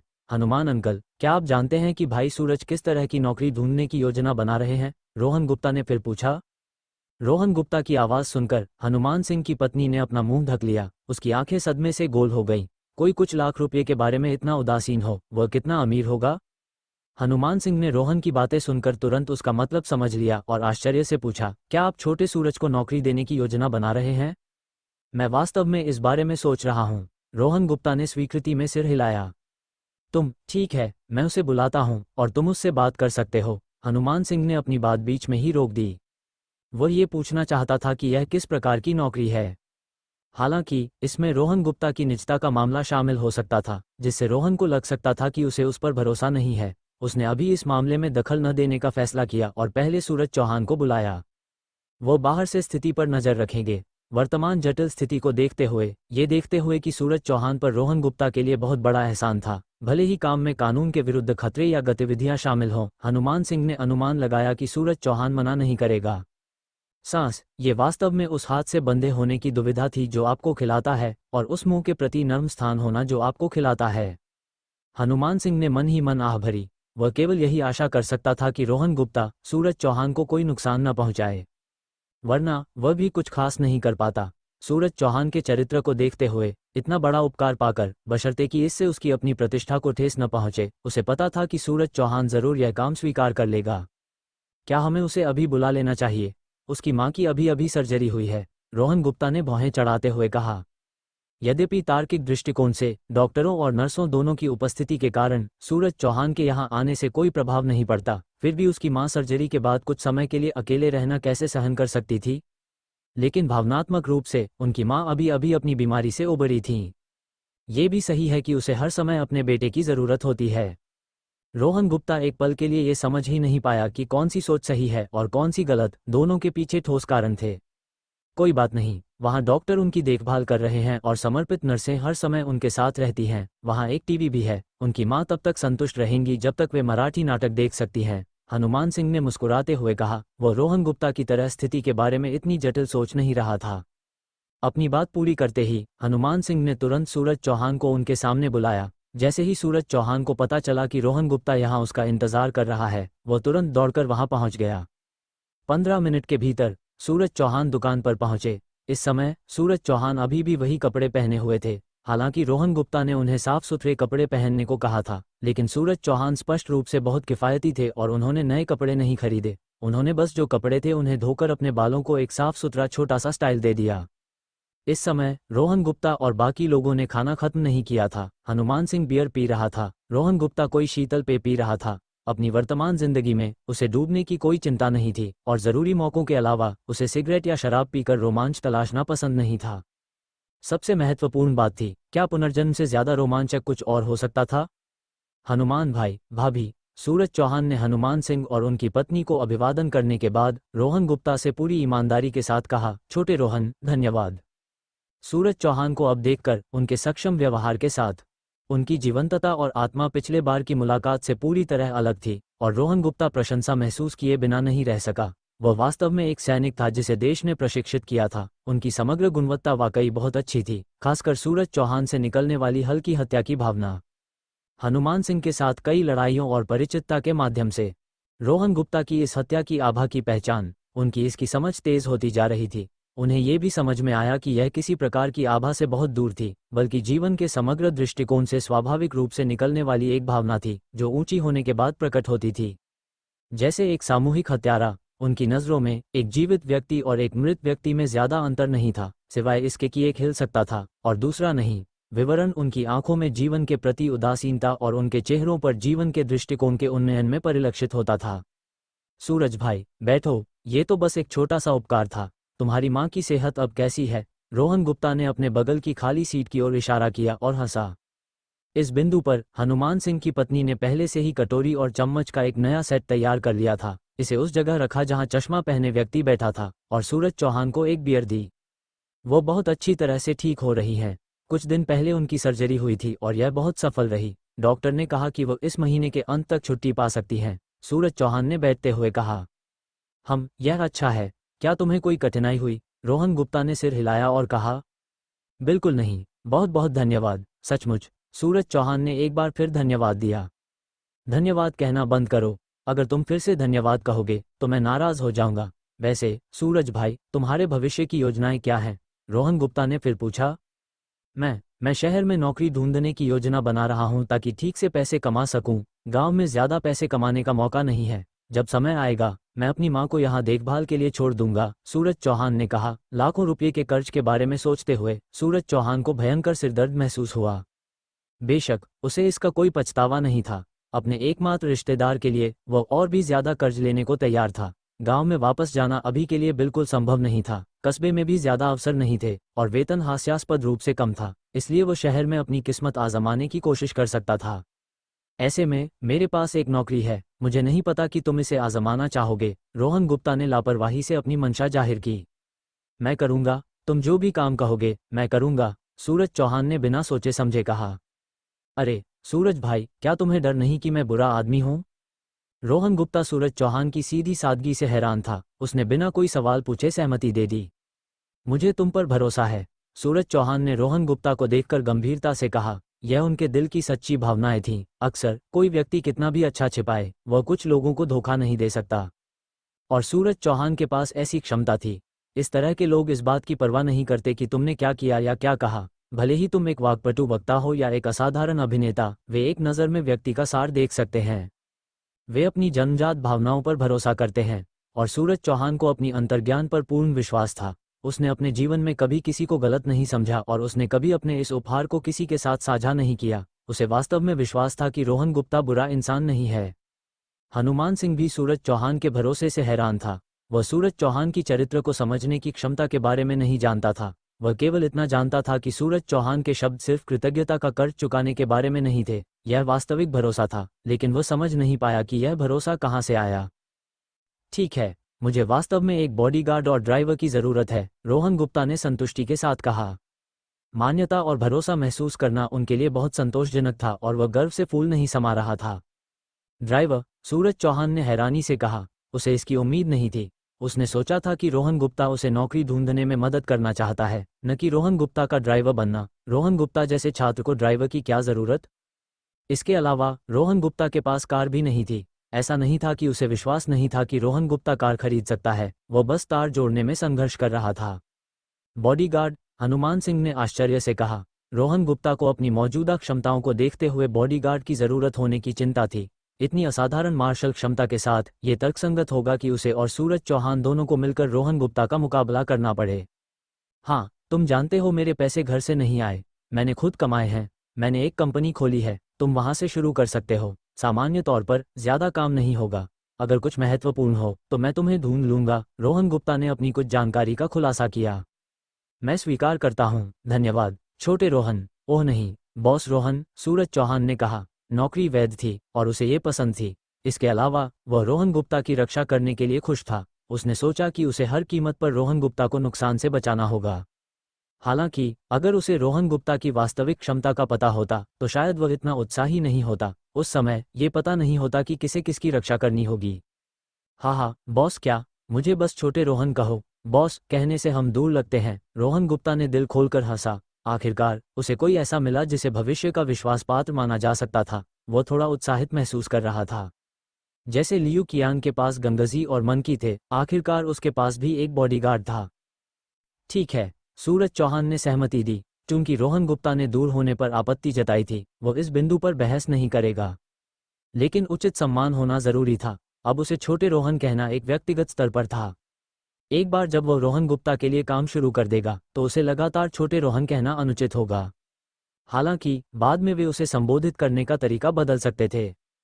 तो दोपहर में तुम मेरे साथ कार खरीदने और कुछ काम निपटाने आ सकते हो। कल तुम मेरी कंपनी में अपनी ऑनबोर्डिंग प्रक्रिया पूरी करने आ सकते हो। अभी तुम्हारा मुख्य काम अपनी माँ के साथ रहना है। मैं अभी स्कूल में हूँ, इसलिए ज़्यादा काम नहीं होगा। भविष्य में तुम अपनी माँ की देखभाल के लिए बाहर कोई जगह किराए पर ले सकते हो। कंपनी तुम्हारे रहने का खर्चा चुका देगी, रोहन गुप्ता ने कहा। अब यूरो की उपलब्धता के साथ अब उसे पैसे बचाने के बारे में सोचने की ज़रूरत नहीं थी। कई मिलियन रुपये तो बस एक बूंद के बराबर थे, कोई खास काम के नहीं। भविष्य में पैसा कमाने की तेज़ रफ्तार के बारे में सोचकर रोहन गुप्ता में उत्साह की लहर दौड़ गई। अरे बाप रे, इस बार उसे एक अच्छी कार खरीदनी थी। बिल्कुल, उसे स्पोर्ट्स कारों में कोई दिलचस्पी नहीं थी, उसे एसयूवी या सेडान ज़्यादा पसंद थी। पिछली जिंदगी में उसने ललित शर्मा की लैम्बोर्गिनी स्पोर्ट्स कार चलाई थी जो उसे असहनीय लगती थी। उसके अंदर बैठना उसे बहुत बुरा लगता था। ये बहुत दमनकारी था। तब से उन्हें स्पोर्ट्स कारों से कोई लगाव नहीं रहा। शुक्रिया, सूरज चौहान ने कृतज्ञतापूर्वक कहा। हालांकि रोहन गुप्ता ने यह नहीं बताया था कि उसका वेतन कितना होगा, फिर भी उसे मांगने में शर्म आती। इसके अलावा उसे विश्वास था कि रोहन गुप्ता उसके साथ बुरा व्यवहार नहीं करेगा। आप मुझे किस बात के लिए धन्यवाद दे रहे हैं श्रीमान हनुमान? मुझे उम्मीद है कि आप मेरा राज छुपा सकते हैं। मेरे चाचा को मेरी कंपनी के बारे में नहीं पता। उन्हें लगता है कि मेरे पास बस एक रेस्टोरेंट में शेयर है, रोहन गुप्ता ने हनुमान सिंह की ओर मुड़कर कहा। चिंता मत करो, मैं तुम्हारा रहस्य रखूंगा, हनुमान सिंह ने वादा किया। साथ ही वह सिर्फ चुपचाप राजेश गुप्ता से माफी मांग सकता था। अब वह पूरी तरह से रोहन गुप्ता के पक्ष में था। ठीक है, रोहन गुप्ता ने कहा। उसके बाद उन्होंने बस खाना खाया और शराब पी, क्योंकि उन्हें दोपहर में गाड़ी चलानी थी और काम निपटाना था। वे जानते थे कि सूरज चौहान शराब नहीं पी सकता। हालांकि रोहन गुप्ता को टोस्ट करने के बाद उसने और शराब नहीं पी। इस दोपहर भोज के बाद दोपहर के लगभग 1:40 बज चुके थे। ये सोचकर कि दोपहर की शिफ्ट शुरू होने तक कार डीलरशिप खुल जानी चाहिए, रोहन गुप्ता ने सूरज चौहान को लिया और कार खरीदने के लिए निकल पड़े। फिर उन्होंने पैसे लेने के लिए सुनील चौहान के कारखाने जाने की योजना बनाई। रोहन गुप्ता को घटनाओं का ये क्रम अजीब लगा। वो बन गया था एक ऋण वसूली करता। रोहन गुप्ता को ऐसा महसूस हुआ जैसे वह खलनायक बन रहा है। लेकिन अरे, मैं यहाँ नायक हूँ, है ना? 3 जनवरी 2005। ठीक है, ये पुस्तक आज दोपहर में बिक्री के लिए उपलब्ध होने वाली है, इसलिए परंपरा के अनुसार मैं विमोचन के लिए कुछ शब्द लिख रहा हूँ। मैं जानता हूँ कि इसे पढ़ने वाले बहुत से लोग नहीं होंगे, ब्ला ब्ला ब्ला। सबसे पहले मैं अपने मुख्य संपादक श्रीमान राव का धन्यवाद करना चाहूँगा, जिन्होंने मेरे लिए 2 सुझाव दिए। इन सुझावों के बिना पिछले कई संग्रहों को देखते हुए चूहा लिखने का मन ही नहीं करता। शुक्रिया। इसके बाद मैं अपने सभी पाठकों को उनके समर्थन के लिए धन्यवाद देना चाहता हूं, खासकर उन लोगों को जिन्होंने लगातार मुझे वोट दिया है। रोहिक्सु, ताइशेन और 92,03,302 जैसे लोग जिन्होंने शुरू से ही मुझे वोट देना शुरू कर दिया था, वे लगातार ऐसा कर रहे हैं। और भी बहुत से लोग हैं, इसलिए मैं उन सभी का नाम यहाँ नहीं बताऊंगा, लेकिन आपके समर्थन के लिए धन्यवाद। सच कहूँ तो अब तक इस किताब के सिर्फ 900 से ज़्यादा संग्रह ही हुए हैं। यह उन गुरुओं से तुलना करने लायक नहीं है जिनके दसियों हजार संग्रह हैं। वे तो सूची में आते ही हजारों ग्राहक पा लेते हैं, जबकि चूहा ईर्ष्या से बस आहें भरता है। चूंकि इसकी अभी भी सिफारिश हो रही है, इसलिए मुझे अगले कुछ दिनों में 1000 संग्रहों का आंकड़ा पार कर लेना चाहिए। यह एक मील का पत्थर होगा। जहां तक भविष्य में सिफारिशें या प्रचार का सवाल है, चूहा बस यही कह सकता है कि यह भाग्य पर निर्भर है। ये सब आज के ग्राहक प्रदर्शन पर निर्भर करता है। बेशक मुझे इस किताब से बहुत उम्मीदें हैं। मेरी लेखनी भले ही उतनी अच्छी न हो, लेकिन मैं हमेशा किरदारों के गुणों को उभारने की पूरी कोशिश करता हूँ। जहाँ तक चूहा की बात है, विषय वस्तु भी काफ़ी अच्छी है, लेकिन मुझे नहीं पता कि आप लोगों को ये पसंद आएगी या नहीं। खैर, मुझे तो ये काफ़ी पसंद है। अंत में मुझे आपकी सदस्यता के बारे में पूछना होगा। मुझे उम्मीद है कि आप सभी कानूनी पढ़ाई का समर्थन करेंगे। मैं कोई एंटी पायरेसी चैप्टर या ऐसा कुछ नहीं लिखूंगा। मेरा मतलब यह नहीं है कि मैं तुच्छ और असम्मानजनक लोगों के खिलाफ हूँ। जो लोग समर्थन कर सकते हैं, कृपया समर्थन करें। जो लोग संपन्न हैं, कृपया सदस्यता लें। जिनके पास पैसे की तंगी है, कृपया वोट करें। मैं इसकी बहुत सराहना करता हूँ। जो लोग चूहा का समर्थन नहीं कर सकते और पायरेटेड संस्करण पढ़ना पसंद करते हैं, कृपया मुझ पर एक एहसान करें और कुछ नए पाठकों को मेरे सामने पेश करें। इस किताब की सिफारिश करें। आखिरकार आप जिसे पेश करेंगे वह सब्सक्राइब कर लेगा और चूहा को इनाम देगा, है ना? भले ही वे कानूनी संस्करण न पढ़ें, लेकिन बाद में जिसे पेश करेंगे वह जरूर पढ़ेगा। बेशक अगर अंत में आपके द्वारा पेश किए गए लोगों में से कोई भी कानूनी संस्करण नहीं पढ़ता है, तो चूहा इसके आगे झुक ही जाएगा। अंत में अगर आप पायरेटेड संस्करण पढ़ रहे हैं, तो भी मुझे डांटने के लिए यहाँ वापस मत आइएगा। मैं कोई संत नहीं हूँ जो लोगों को खुद पर धौंस जमाने दूं। चलिए मुद्दे पर ही बात करते हैं। आप अपनी राय दे सकते हैं, लेकिन मैं किसी भी तरह की अपमानजनक टिप्पणियों का जवाब नहीं दूंगा और मैं उन टिप्पणियों को हटा दूंगा और उन उपयोगकर्ताओं को हमेशा के लिए प्रतिबंधित कर दूंगा। साथ ही मेरे दूसरे पाठकों, कृपया इस तरह की अपमानजनक पोस्ट्स का जवाब न दें। जो करना है वो करते रहें। थोड़ा खाएं, थोड़ी वाइन पिएं, अपने परिवार को फ़ोन करें, अपनी गर्लफ्रेंड के साथ कुछ शरारतें करें, रैम्पेज इंसिडेंट जैसे मनोरंजक शो देखें। ऐसे लोगों पर समय बर्बाद किए बिना करने के लिए और भी बहुत सारी दिलचस्प चीज़ें हैं। आपकी मदद करने की इच्छा के लिए मैं आपकी सराहना करता हूं, लेकिन सकारात्मक सोच ज़्यादा ज़रूरी है। अगर आप कानूनी संस्करण की सदस्यता लेकर हमारा सहयोग कर सकते हैं तो चूहा बहुत संतुष्ट होगा। शुरुआती सब्सक्रिप्शन बहुत ज़रूरी है। प्लीज़ मुझे ऊपर पहुंचने में मदद करें। हाहा, शायद मैं थोड़ा घमंडी हो रहा हूं। अंत में एक बार फिर मैं सदस्यता के लिए भीख मांग रहा हूं। इस बार रोहन गुप्ता ने बस यूं ही इस्तेमाल के लिए एक सामान्य कार खरीदने की योजना बनाई थी। आखिरकार अभी तो 2005 की शुरुआत ही हुई थी। उनकी कई पसंदीदा ऑफ-रोड और पैसेंजर कार मॉडल अभी रिलीज नहीं हुए थे। जहां तक करोड़ों की लग्जरी कार खरीदने की बात थी, तो हाँ, उन्होंने अभी तक अपना दिमाग नहीं खोया था। इस तरह दिखावा करने का कोई मतलब नहीं बनता था। आखिरकार उनके व्यवसाय और वित्तीय संसाधन जांच का सामना करने में भी असमर्थ थे। हालांकि वो भ्रष्टाचार के आरोपों की चिंता करने वाला कोई सरकारी कर्मचारी नहीं था, फिर भी वह किसी जिज्ञासु व्यक्ति को उनकी जासूसी करने से नहीं रोक सकता था। इसलिए बेहतर यही था कि कम ही दिखाई जाए। ज्यादा दिखावा आसानी से आलोचना का कारण बन सकता था। यदि कोई बच्चा लाखों की कार चलाता हो, बाहर जाता हो और सामाजिक मेलजोल बढ़ाता हो, तो संभवतः हर कोई उसकी पृष्ठभूमि की गहन जांच करेगा। एक बार जब वे जांच शुरू करेंगे तो वे कहेंगे, अरे यहाँ तो सामग्री है भाई, चलो कुछ पैसे कमाने के अनुभव साझा करते हैं। क्या तुम नहीं कर सकते? उसे बंद कर दो, उसे निचोड़ दो, उसका खून बहा दो और उसे खूब यातनाएं दो। ठीक है, ये तो थोड़ी अतिशयोक्ति थी, लेकिन इस तरह का जोखिम उठाना वाकई बेकार था। हालांकि इससे उसे कोई नुकसान नहीं होगा, पर यह घिनौना था। इसके अलावा जिन असली बैंकरों को वह जानता था वे बहुत कम चर्चा में रहते थे। वे मीडिया में मुश्किल से ही दिखाई देते थे। जो दिखाई देते थे वे ज्यादातर पेशेवर मैनेजर होते थे और पर्दे के पीछे चुपचाप दौलत कमाते रहते थे। इसलिए कुछ लाख की कार खरीदना ही ठीक रहेगा। कोई सस्ता नहीं जा सकता। ज्यादा ताकत हासिल करने के बाद थोड़ा और गौरव हासिल किया जा सकता था। थोड़ी देर बाद रोहन गुप्ता खन्ना सिटी पहुंच गया जहां कार खरीदी जा सकती थी। यहाँ कई कार डीलरशिप थीं। आखिरकार यह एक प्रीफेक्चर स्तर का शहर ही तो था। यहाँ लाखों की लग्जरी कारें ज्यादा नहीं मिलती थीं। उस स्तर की लग्जरी कारें सिर्फ प्रांतीय शहर और प्रांत के कुछ ज्यादा विकसित प्रीफेक्चर स्तर के शहरों में ही बिकती थीं। कार खरीदने के बारे में रोहन गुप्ता के पास पहले से ही एक योजना थी। मर्सिडीज बेंज या BMW भूल जाए। पहली बात तो ये बहुत ज्यादा चमकदार होती थीं, पूरी तरह से नए अमीरों का खेल। दूसरी बात, उसे मौजूदा मॉडल पसंद नहीं थे। कई तरह के कार मॉडल देखने के बाद ये कारें उबाऊ लगती थीं। वो ऑडी A6 खरीदना पसंद करेगा, जो कम आकर्षक और आरामदायक दोनों थी। भले ही किसी नेता की कार हो, बाहर जाने पर उसकी कोई बदनामी नहीं होगी। वो फोक्सवैगन एक्सक्लूसिव डीलरशिप पर पहुंचे। वाह, ये तो लोगों से भरा हुआ था। उस समय नए साल की छुट्टियां थीं, संभवतः प्रचार गतिविधियां होती थीं, इसलिए बहुत से लोग यहां वाहनों को देखने के लिए आए थे। हालांकि उनमें से अधिकतर लोग यहां सिर्फ देखने के लिए आए थे। इसके परिणामस्वरूप एक समस्या उत्पन्न हुई। अधिकांश लोगों के पास उन्हें मार्गदर्शन देने के लिए कोई विक्रेता नहीं था। प्रत्येक कार के लिए केवल एक विक्रेता था जो लोगों के एक समूह को समझाता था। तो फिर रोहन गुप्ता और उनके साथी के साथ जाहिर है कोई खास व्यवहार नहीं किया गया था। अगर उन्हें स्पष्टीकरण सुनना था तो उन्हें और पास आना होगा।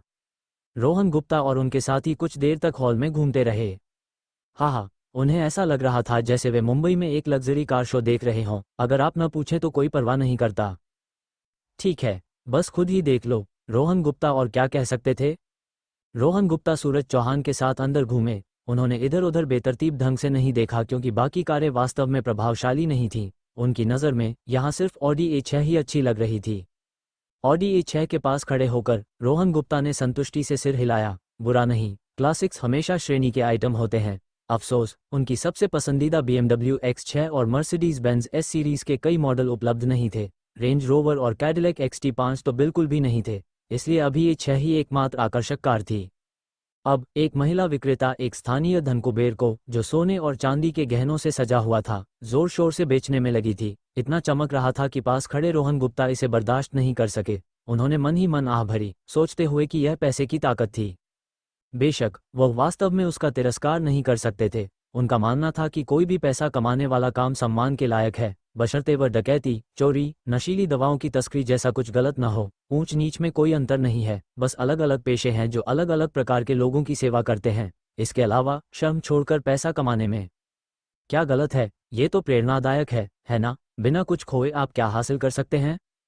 जैसे स्टीफन चाओ द्वारा निर्देशित मरमेड की शुरुआत में डैंग चाओ ने सोने की खोज करने वालियों का एक गहन मूल्यांकन दिया था। ये लड़कियां अपनी जवानी की पूंजी रखती हैं, वे अपनी पूंजी को पैसे के लिए बदलती हैं, इसमें कोई अपमानजनक बात नहीं है।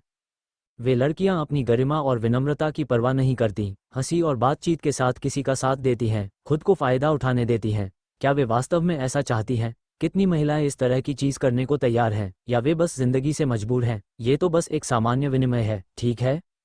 वो बिना सोचे समझे की जाने वाली बेकार बातों और उन लोगों से नफरत करते थे जो बिना विचार किए बोलते थे।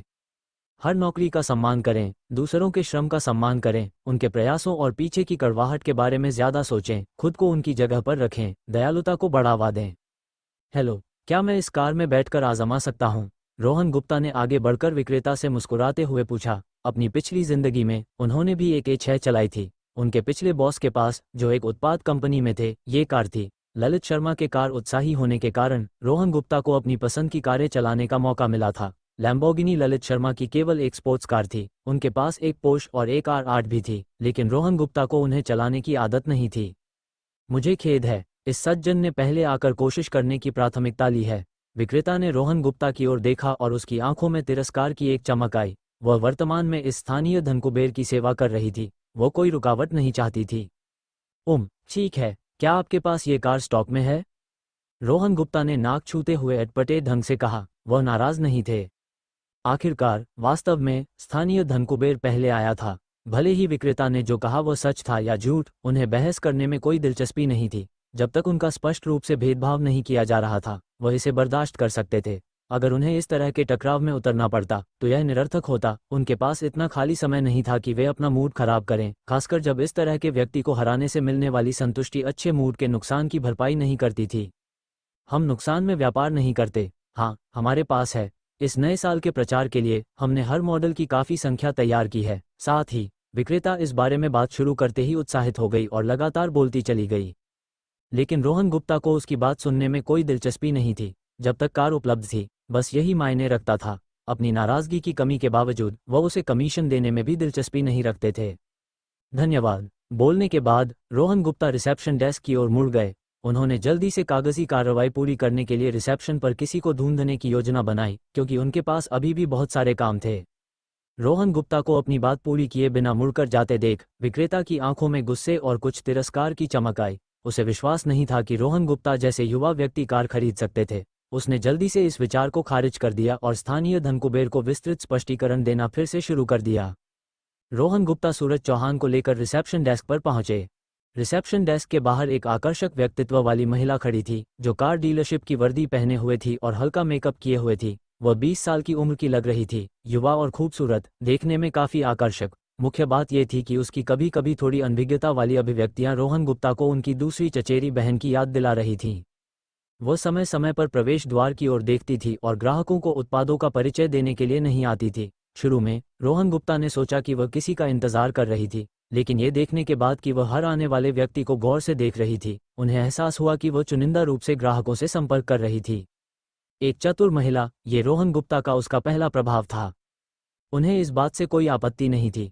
इससे कोई फर्क नहीं पड़ता था कि वह क्या कर रही थी, बशर्ते उसका लहजा उस पिछले विक्रेता जैसा न हो। वह किससे खरीदते हैं, इससे इस तथ्य में कोई बदलाव नहीं आता कि वो खरीद रहे हैं। मिस, नमस्ते, मैंने सुना है कि आपके पास काली ऑडी A6 स्टॉक में है ना? रोहन गुप्ता सीधे आगे बढ़े और मुस्कुराते हुए पूछा। पैसे के साथ वह एक निश्चित आत्मविश्वास के साथ बोलते थे। हाँ, क्यों? आकर्षक महिला ने रोहन गुप्ता को भ्रमित होकर देखा। उसे विश्वास नहीं था कि रोहन गुप्ता कार खरीदने वाले हैं। जैसे ही रोहन गुप्ता दरवाजे से अंदर आए थे, उसने उन्हें आंका था। उनके पीछे सस्ते कपड़ों में एक मजबूत आदमी के साथ ये संयोजन स्पष्ट रूप से एक छोटे व्यक्ति की तरह लग रहा था जो किसी बड़े व्यक्ति के साथ सैर पर आया हो। कार खरीदने की संभावना बहुत कम थी।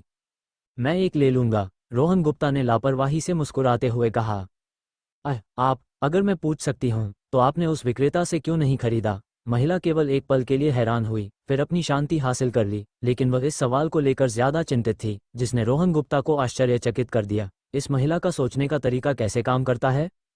खैर, वह और सवाल पूछने के लिए बहुत आलसी थे। यह मानते हुए कि वह पहली महिला की बिक्री चुराना नहीं चाहती थी, उन्होंने उसे अपने दिमाग में एक ईमानदार व्यक्ति के रूप में चित्रित किया। उसका रवैया अच्छा नहीं था, रोहन गुप्ता ने सच कहा। धन्यवाद छोटे भाई, मेरी सेवा चुनने के लिए। उसने रोहन गुप्ता के शब्दों को सुनकर खुशी से कहा।